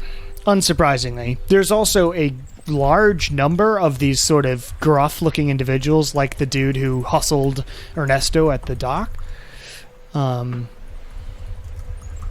Like walking around in pairs or in groups of 4, just glaring at people as they go, and everybody seems to be moving from building to building rather quickly and keeping their head down. The So it pub- doesn't seem much like a party town anymore. No. You pass at the by moment. that tavern, and you see inside a lot of these individuals. They're from all walks of life and stuff, but they all look sort of rough. And they're having a grand old time in the tavern. But you notice whoever's looking in, actually, let's just do a group insight check, and we'll do successes and fails. Okay. 25. That's not Dirty 20. 15. 18. That's a 3. Okay. Can you tap that high? Oh, I could. Yeah, I could. I kind of think I might Wynn need is it. too focused on the fact that he is facing down with his oldest rival in a bit Yeah. that he doesn't notice, but everybody else is keeping an eye out. And the tavern keeper, the barkeep, is noticeably nervous Yeah. as you pass by. And he's serving these drinks to these people in his tavern, but he is meekly sort of apologizing constantly and stuff. You hear him say, I'm sorry, I'll fix that right away, and things like that. He's looking genuinely not like he's having a great Lola. time. Sorry, she was sniffing the microphone. No, place. Being a cat. Lovely place, this Midship Isle. And I'm assuming we're not going in the bar or anything like that. you head on past. I quietly send the barkeep some inspiration. Okay. You sort of hum at him. Flip your hair. What at do you do? Yeah. Just like, you're doing a great job, honey! You're doing a great my job, God. sweetie! You wink. Sorry, I missed that because everybody else was talking. What do you do to give him inspiration? I just smile and wave and send him a thumbs up. He looks at you and nods and looks down and rushes back behind the bar. Cool. Meanwhile, Eomer. Yesterday, Normal. I was gonna have you line up, but not exactly. Right now, it's yesterday. You see Coster, and you see Rustbeard talking. Please make a perception check. And Abby is actually going to join you in this one. Oh boy. It's not bad. Skills. Yep. Nope, perception. Oh, perception. Shit.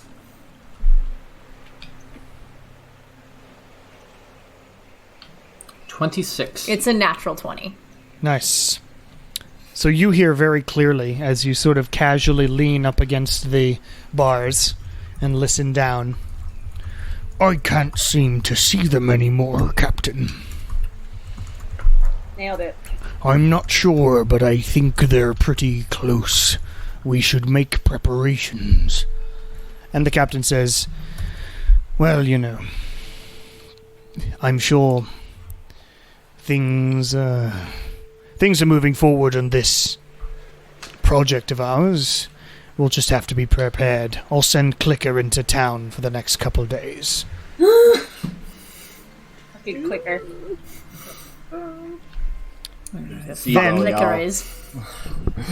Then there's a time skip to today.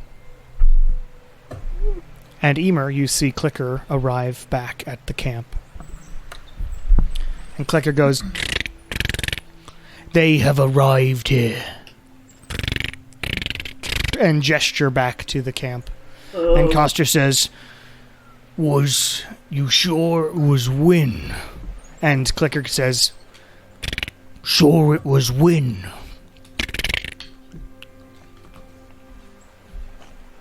And Abby hears this too. Looks at you. Well, no time like the near present. No, that doesn't work. Just get ready.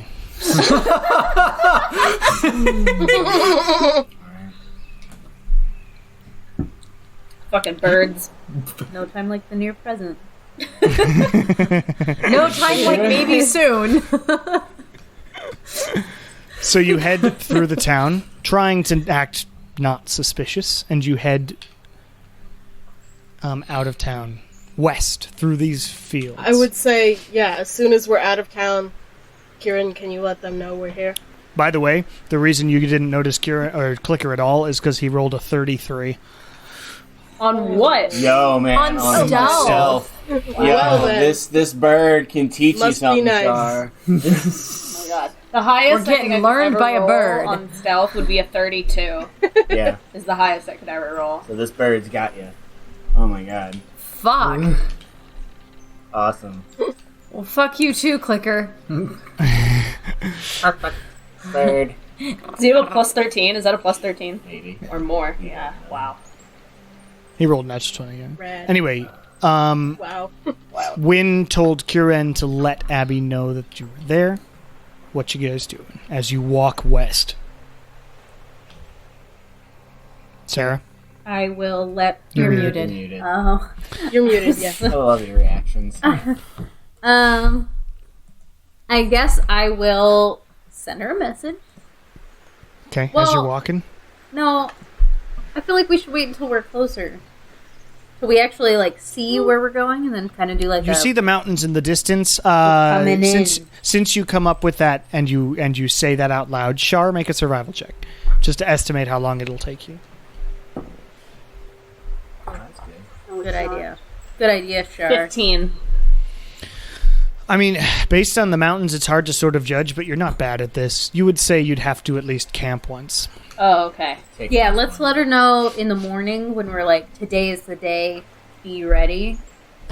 That kind Okay. of thing, maybe? Okay. Well, I mean, what's if I'm the going to harm in sleep telling anywhere, her, though?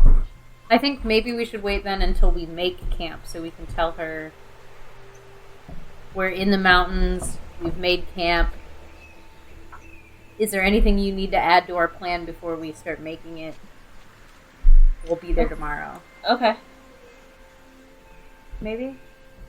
Okay. I mean, unless we want to contact her earlier, because if they do know that we're on our way, they may move her or something.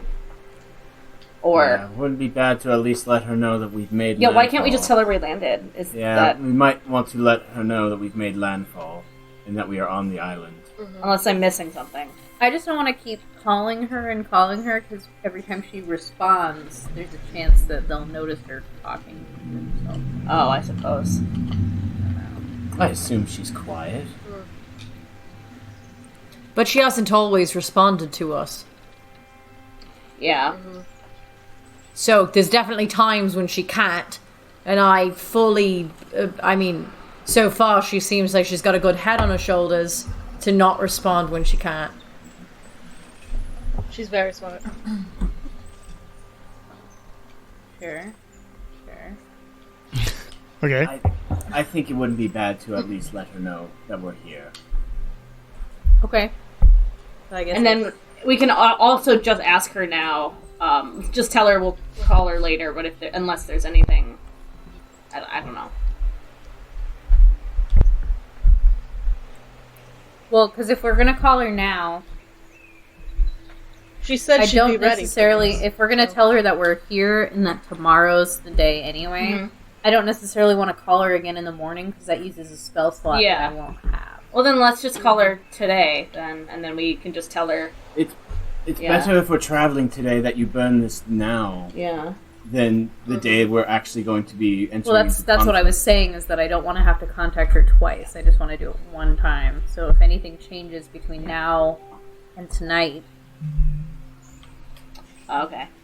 Oh, That's yeah. what I was saying. I say just call her hoping tonight that- is Okay. fine. Yeah.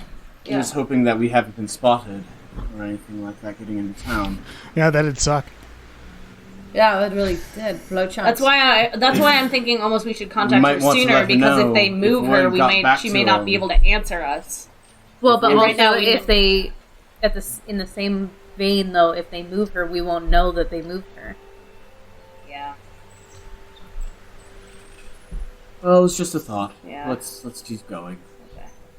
You travel for 8 hours. No one seems to molest you. You basically walk past... Glad we did not get molested.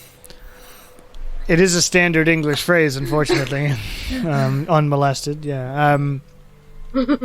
But you walk past miles and miles of sugarcane. It is like driving through Indiana or Ohio. At least Indiana's got windmills. Yeah. And it's just sugarcane. You see some workers who sort of nod to you, but look at you slightly suspiciously as you're a bunch of heavily armed people. And a dragonborn. Yeah, my grip is on Darkheart the whole time we're walking. And he says, I feel it coming. No. And Hate it. Put it back. This guy. It's a fun spirit inside there. I'm really excited for you guys to eventually read the contract because of the specific word. Yeah, wait, what? Can you send that to us? We have to get it. No, you first. have to get it. To first. get We have to it. go. Oh. we have to go Yeah, to hell to get it. I thought you said you'd send it to us once we got all the signatures. No, too bad. We have to get it. No, you have to get it as characters, Nope. and then I'll send it to you. Have to get it.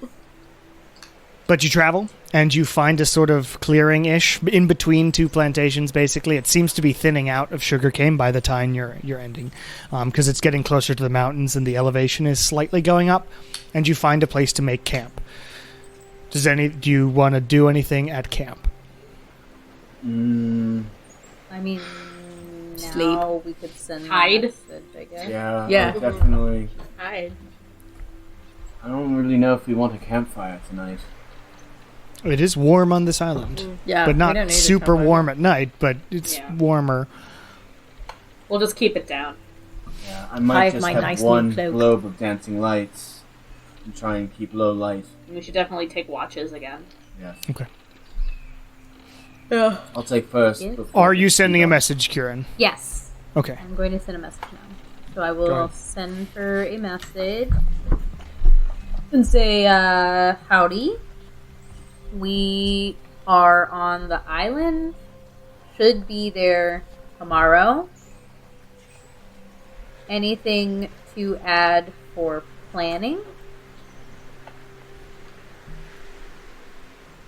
Do you know if we've been spotted? You hear, Yes, you have. Damn it. When you arrive, they will be ready. I will be unlocking my crew. They will deal with normal guys. Let's handle Rustbeard. And Hey. So we've been spotted. Wynn, you can take that disguise off.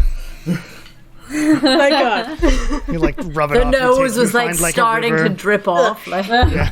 Because it's hot. It's super hot. Rips the nose off. And I've done that prosthetic game at a hot convention before. Yeah, Yeah. it's not fun. No, it yeet ain't. the nose into the forest. When There that's is no money. forest on this island. You can clean it and reuse I won't it. eat the nose. I won't eat the nose. You give the nose calmly back to Lilia. And I press to digitize it quite properly. Amazing. Clean.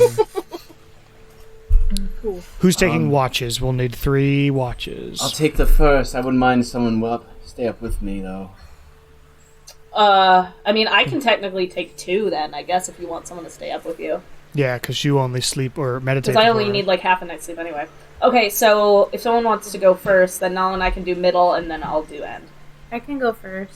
I never take watches. I don't know Okay, why. it is very dark on this island. Oh, that's why. Because I can't Before see. we settle down. That's why Shah is Before we settle down. I can take a watch of someone. I just wanted to say briefly, just thank you all for helping me. I've been thinking about this day for a long time. Closure is important. No nothing problem, bruh. Bruh. Bruh. Yeah, I think we all understand the need for closure, so we get it. Lilia just stares. Lilia still says nothing. Yeah. So, like, why you mad? Why am I mad? Just kidding, I know why.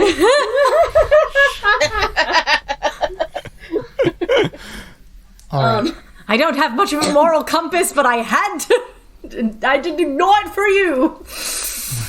Kieran, Yes. if you are the only one taking watch this time, Wynn, do you want to help Kieran? Because you can see in the dark. Sure, sure. Wynn, No, I'm squid. Kieran make a perception check with disadvantage, and Wynn make one at just normal. We'll let Lilia sleep all night. Yeah. Oh, man, I got a 21, Okay. but it's an 11. I got a 12. Wow, we nailed it. Okay, Wow. you on edge. Stay up at night here. Look around, checking back on your friends who are sleeping.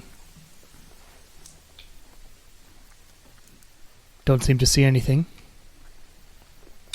Seems to be a peaceful night.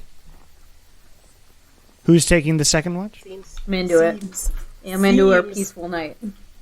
And then I'll do the third one on my own. Okay.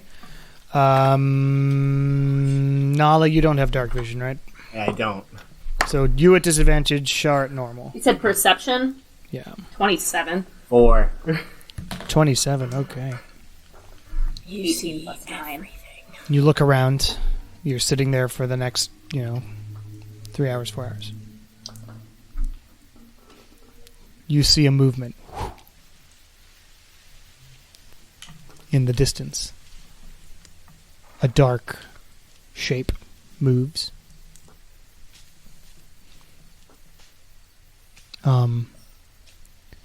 It seemed to have a sort of it's a smooth basically through a little bit of moonlight you saw a passing figure. Did it look like a person or an animal? Make an insight check. Get that. Get that. Bad. 19. Looked humanoid-ish, but weird. You've never seen what you just saw. What are you looking at, Shah? What do you see? No, he disappeared. I don't know. I don't know what I saw. Looked like a person, though. Where was it? Over there. Dancing light 1 in that direction. Okay.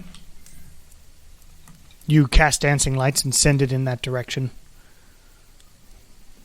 And as the ball of magic heads that way, and you sort of step up and just cautiously move forward so you get it all in the range. Firebolt in other hand. In the other hand. There's literally nothing there. From what you can see. Bring it back. Okay. Hold the firebolt for the rest of our watch. The rest of the night, or the rest of that watch, goes smoothly. Shar, as Nala goes to bed for this weird split up in two night of hers. I'm a napper. You, please make a perception check. Natural 20! Oh my 32. god, plus 9, so 29. Sweet. 29. Wow. This time, you swear you see a wowie. similar shape again. And then you can barely make out sort of footsteps away from you. Oh god, do I go after it? I hear it, like, going away from me. Yeah, you heard it. It, like, accidentally, apparently, stepped on something, so you heard a and then you saw this figure. Okay. And then it took off. Alright, I'm gonna kick Nala so she wakes up and be like, wake up, stay here. And then I'm gonna go. I'm gonna grab my bow and I'm gonna run after it. Dancing Okay. lights around the group. Yeah, You run after it. yeah. Being sneaky about it. Being sneaky made Before itself. she leaves, I was like, I'll give you a minute, then I'll wake everybody up.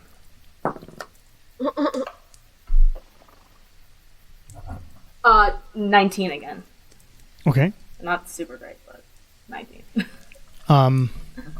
You end up making it a decent distance.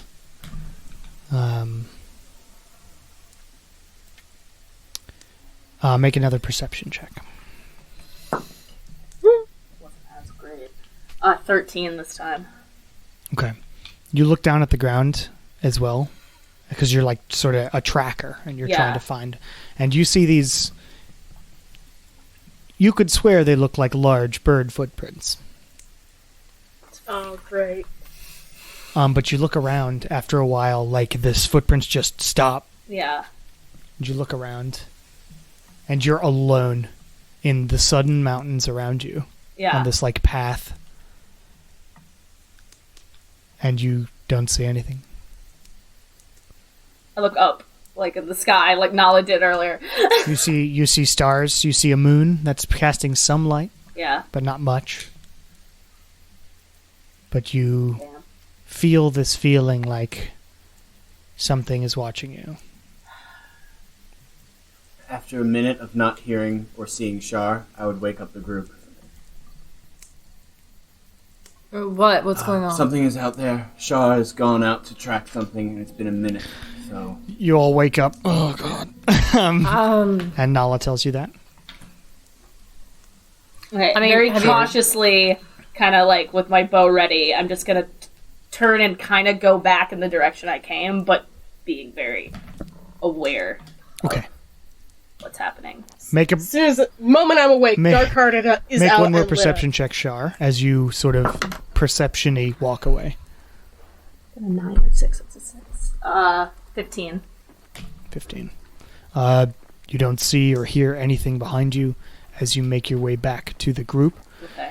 The group is like all up, and Wynn's like gonna kill. And Wynn, calm down. Nala, I just said be ready. Not and Shar appears in I the know, distance. I'm You all see getting her everybody ready. as she comes up and says, "All right." I don't know, but I think it may have been a bird. It's a bird. Like a big bird, not like not like a seagull, like a Superman. bird. Oh, you bird. should have said, Big bird. so we're being watched. It's a big. Big Bird. Did he have Snuffy No, I with didn't him? see him. I think we were being watched. You caught a glimpse of a bird-like face as he ran away. It looked like a giant bird. I don't know what to tell you. Am I familiar with this type Yeah. of Do any of us have any knowledge of giant birds? Like humanoid bird. Like a humanoid people? bird. Yeah. Make a history check. Let's go with history. Don't fuck me up. Natural 20 again. 19, 14. Again? 19, 16. Damn. And hit plus history, so that's a 27.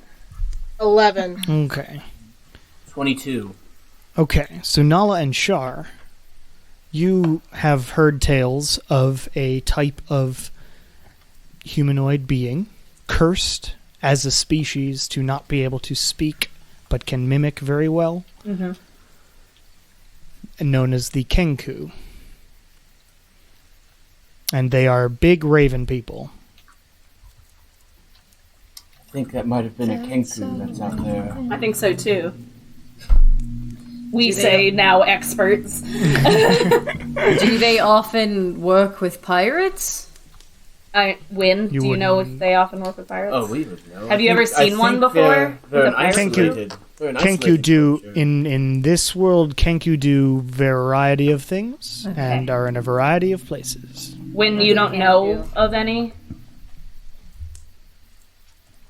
Not off the top of my head. Well, I think that's who was watching us, so I think it's safe to assume, like Abby said, they know we're here. Well, we fought dragons before. A bird can't be much more difficult. This is a sneaky bird. You better knock on some wood. I mean, just tap on my head. On the You trees. can't just say knock things on like Nala's that. head. You can't just say these things here. Okay, I'm sorry for waking everybody. I got a little concerned for Shar. I can handle That's myself, okay. Nala, thanks. Certainly, Your Highness. I need my beauty sleep. All right, Just glare. I'm gonna go back to bed. Everybody go back to bed. I'll wait. I'm gonna sleep for Morning the other soon. 2 hours I have. Okay. So you all find yourself back to sleep. Shar, you're still up, and looking around. Making more arrows, half of which Making I probably arrows. leave because I make too many. Yep, you just leave them around. It's your calling card. Yeah, Shar. And you wake up the next day. It's a humid day. It also begins to rain. I put the hood up on my cloak. I don't actually have to press the digitize. Yeah, we're all anything now. hooding it up. I have a cloak now. Thank the stars. And it starts to rain quite a bit. Oh, well, fine. But you make your way further into the mountains. Eomer, you are told by Abby about the previous message, so you are knowing that it's happening today, and Abby's like, I'm going to try and unlock the cages so that we can get our people out. I'm hoping it will be obvious when Wynn arrives. But we're God, breaking Yeah, out of me this too. place. Yes. he's we're not breaking the most out of this subtle place. man. We're letting all of our friends go. They will handle all the normal people. We gotta handle Rustbeard, Madeline, Costa, Clicker, and Kendall. Mm-hmm. All right. Oh, and Leia. And I hope that if we are able to get our people out, and we can do that. Maybe... Yeah, I've missed my chance. I should have gone out last night and unlocked the damn cages, but what are you gonna do? Anyway. If we want, we could. How many are there any people in the camp right now? They have called back a decent number of people at this Okay, point. so unlocking And the the cages. whole main crew, yeah. Okay, so unlocking the cages would not be a smart attempt right now. No. During the day, though, you do hear Rustbeard go, "Ah! I've found it." Great. And he comes Excellent. out He did our work for and us. and comes up. He actually climbs up the ladder to Abby and says, "Abby, turns out your brother's on his way." And Abby's like, "What?" I am shocked. I am My brother? No. Mine? It's and she lucky continues. You have There's a no brother? way that you could have possibly realized that he would come after me so that we could kill you. And Rustbeard says, "Oh, I'm aware. Why do you think I kept you around? You see, you're to be made an example of right in front of your brother. Soon as I know that he's within range, I'm murdering you directly in front of her. And she's like, sure. And then whispers to Eomer, take the lockpick. And then hands you that as well.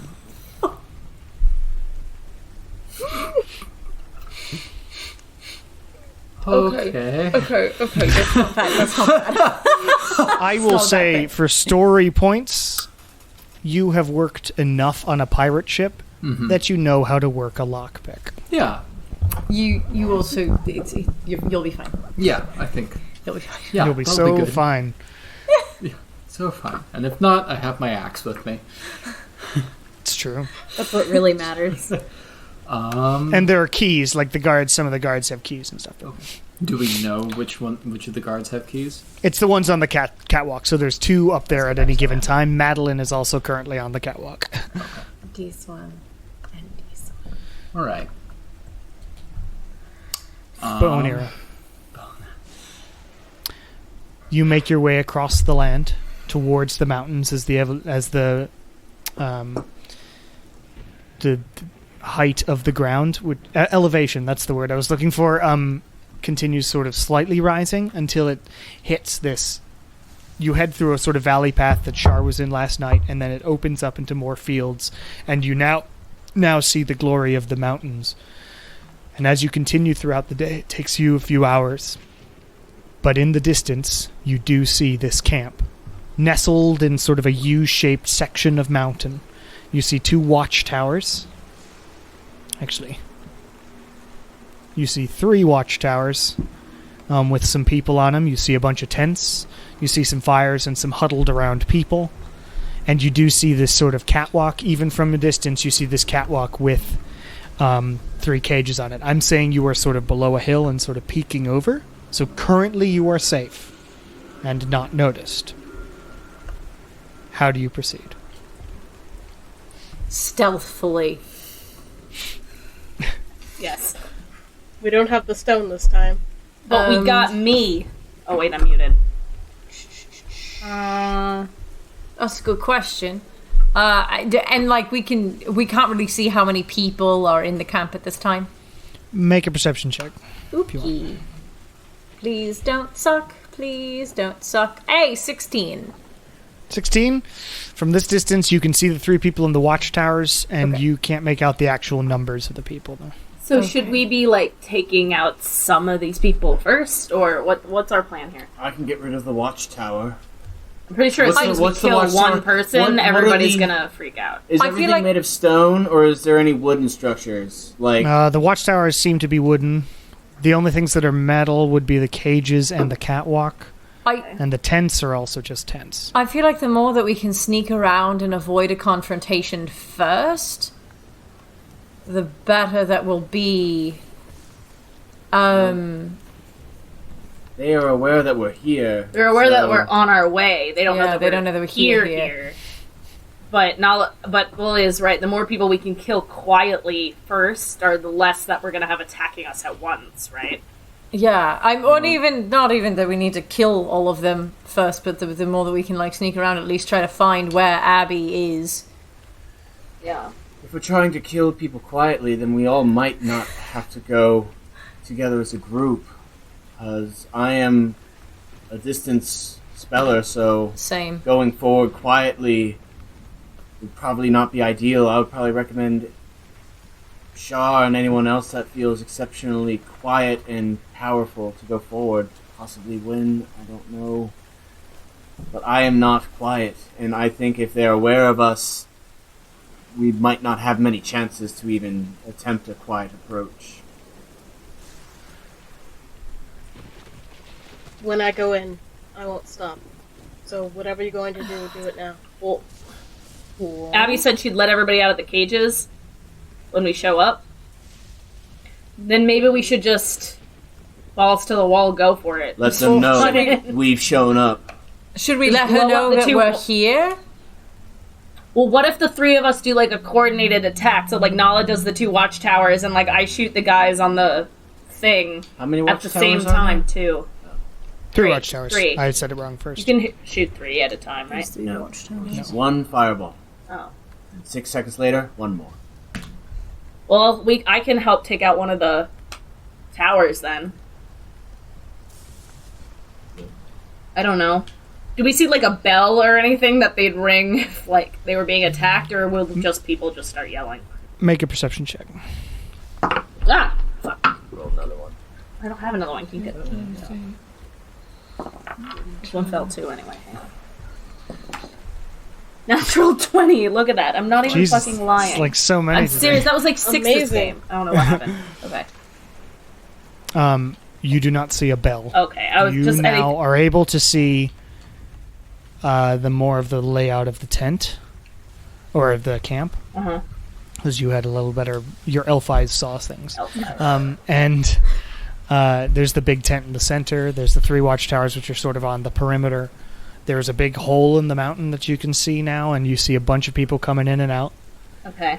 And you now see, as this is happening, you see them dragging. There's like 10, 15 people dragging this big, huge cannon out of the mountain. Great. Okay. They are dragging a giant cannon out of the mountain. That's a normal thing to do. Oh. Do you want to send a message to Abby and be like, now? And then we all run in? How far away are we from what would possibly be... You are currently 600 feet, I'd say. Because if we can coordinate with Abby at the same time, they'd be like, the prisoners are escaping, and then we'd attack from the rear, right? Or we attack, and then she uses that opportunity to let everybody out. But we should give her a heads up, is what I was saying. See Sean's face like... Hopefully we can get the prisoners out. I think we should give her a heads up. Show up, so. Yeah. Alright. If you're okay with using us... They're 600 feet away from us? Yes. Too far for message is the idea. Yeah, unless, I don't know, guys. What's message's range? Right. Yeah. Message's range is only 120 feet. Oh, I thought it was 300. Okay. No. You can get 120 it's a shitty cantrip. Well, she knows we're coming. She knows we'll probably. Well, then maybe we should just go for it. I don't know. I'm saying it's up to you guys if you want me to use that, but that's a 3rd level spell. Are we trying to cause as much damage outright from the start? I mean, if we can cause a bunch of chaos, that might... I can't tell. I don't know if that would be better or worse for us. Because if everyone's running around like crazy... Well, first we have to go forward. We're too far away for us to do anything. 600 feet, I can't throw a fireball that far. Okay. Yeah, I think the decision comes down to stealth or... Yeah, I mean, I guess we can go forward, have things... Sarah. Comes down to stealth or just punching in. Yeah. I feel like we should try to make, like, hold attacks and try to maintain stealth as far as we can, and then when we have to attack, we attack, you know? Like, see how, like, you know, because who knows, we might be able to just sneak in like we did with the werewolf camp, and it all goes hunky-dory. Yeah. We got very lucky, and we had a stone at Eomer, that time. You hear this bird-type creature, Clicker. He's looking on one of the watchtowers and just goes, "They're here," and gets down from the thing, and out of the main tent you hear, "All right, guys, this is it. Keep a fucking eye out." And Abby's like, "Go, go, go," and pushes through. You all see this action suddenly occur as a bunch of prisoners from the middle cage come pouring out. Eomer, you're like up there with a lockpick, like, but the rest of the prisoners sort of come out, and 2 of them punch out the guards. Shit. Madeline had gone down to the bottom, and some of them go over to the other cages and try to open them up. Others go down, like leap off the top and do a roll, and they start fighting all the normal like other pirates. That is occurring. Well, there goes that. That answers that question. Let's go. As soon as I see that, I'm running down range with my bow, so I'm gonna. 600 feet. We're too far. No, 600. I can hit it. Yeah. So I can shoot one of the. Disadvantage 600 feet. Okay, Yeah. Make an attack roll with disadvantage as you sort of rush slightly forward and zoom. What's everyone else doing while this is happening? that much. No, as soon as I see that something's happening, Dark Heart is out. Okay, I'm you all running just down. charge forward. Yeah, I'm gonna follow Wynn. I gotta keep this Also, guy follow alive. Wynn, and when I'm at 120 feet, I'll throw a fireball at the closest watchtower. Okay, that's the one in the middle. I'm gonna go with Shar shot the one on the right to you. Oh, What'd you okay. get, Shar? 13. 13 misses. So you fire this arrow from way far away. It just embeds itself like in one of the tents as more of these sort of people come out. Then I'm running up with Nala. Okay, you're all running up. Emer, what are you doing? I'm going to unlock the cage on my left. You go and unlock it. Dexterity and proficiency. 1 sec. D&D Beyond is being stupid. So a dexterity check or a saving throw? No, neither. It's a dexterity and proficiency because you're using thieves' tools. That's the idea. So dexterity. So you're gonna do. Oh fuck. So trust that, and then. Oh god. And then you're gonna add your proficiency, so it's gonna end up being a 12. Okay, these are not tough locks, luckily, because they were put up in like haste by all the people. So you go clink, and it opens up, and it swings out, and all the rest of the people in that cage come pouring out, and they start fighting more. They leap off the top of the catwalk. They start like punching and beating up all the other pirates who do have weapons. A few of your crew do get like wounded. Others rush over to the shed and like whip it open and start passing out their own weapons and getting geared up and stuff as they fight the normal dudes. You doing anything else? As the rest of the bone era you now see in the distance is coming up to the camp. Should I run to the last remaining cage and try to open that up as well? Seems like a good plan. Yeah. So you head over that. That way. Nala, you are within the distance, and you launch this fireball. It explodes and just immolates the entire watchtower as the person on it just screams "Ah!" as they get completely just engulfed in flame. Third And level you. spell. Does it matter? I don't know. I'm just telling Cameron that was a 3rd level spell slot that I had used on that. So that just immolates this entire watchtower as you run up close. And out of Emer, make your other roll for the other one. 11. 11. Dude, start using So you're still stuck there for now, trying to unlock it. The people are like, come on, Emer. And as you guys all run up, you watch this heavily armored, rusty-bearded man come out with a glaive that he slams into the ground, and electricity blasts out of him. We need that glaive. Are you And he kidding me? says, "Let's go, motherfuckers." Yeah, And we're going to do that motherfucker. battle next week. Okay. All right. Next week. So before we end, just so I remember to do it next time, I want to hold Necrotic Shroud until we. Okay, that's fine. I wanted to. Or you'll be able to do it since it's all battle right now. Yeah. Wouldn't be a surprise round, but you can remember to do it. Okay. Fucking glaive! I'm gonna say this out loud so that when I listen to this before next time, I remember. But I'm gonna try and catch up to Wynn to cast Death Ward on him before we get into things. Okay. Okay. So we will pick that up next week. All right. That was really, really awesome. Oh my Thank you all God. for listening. Woot. Hell yeah.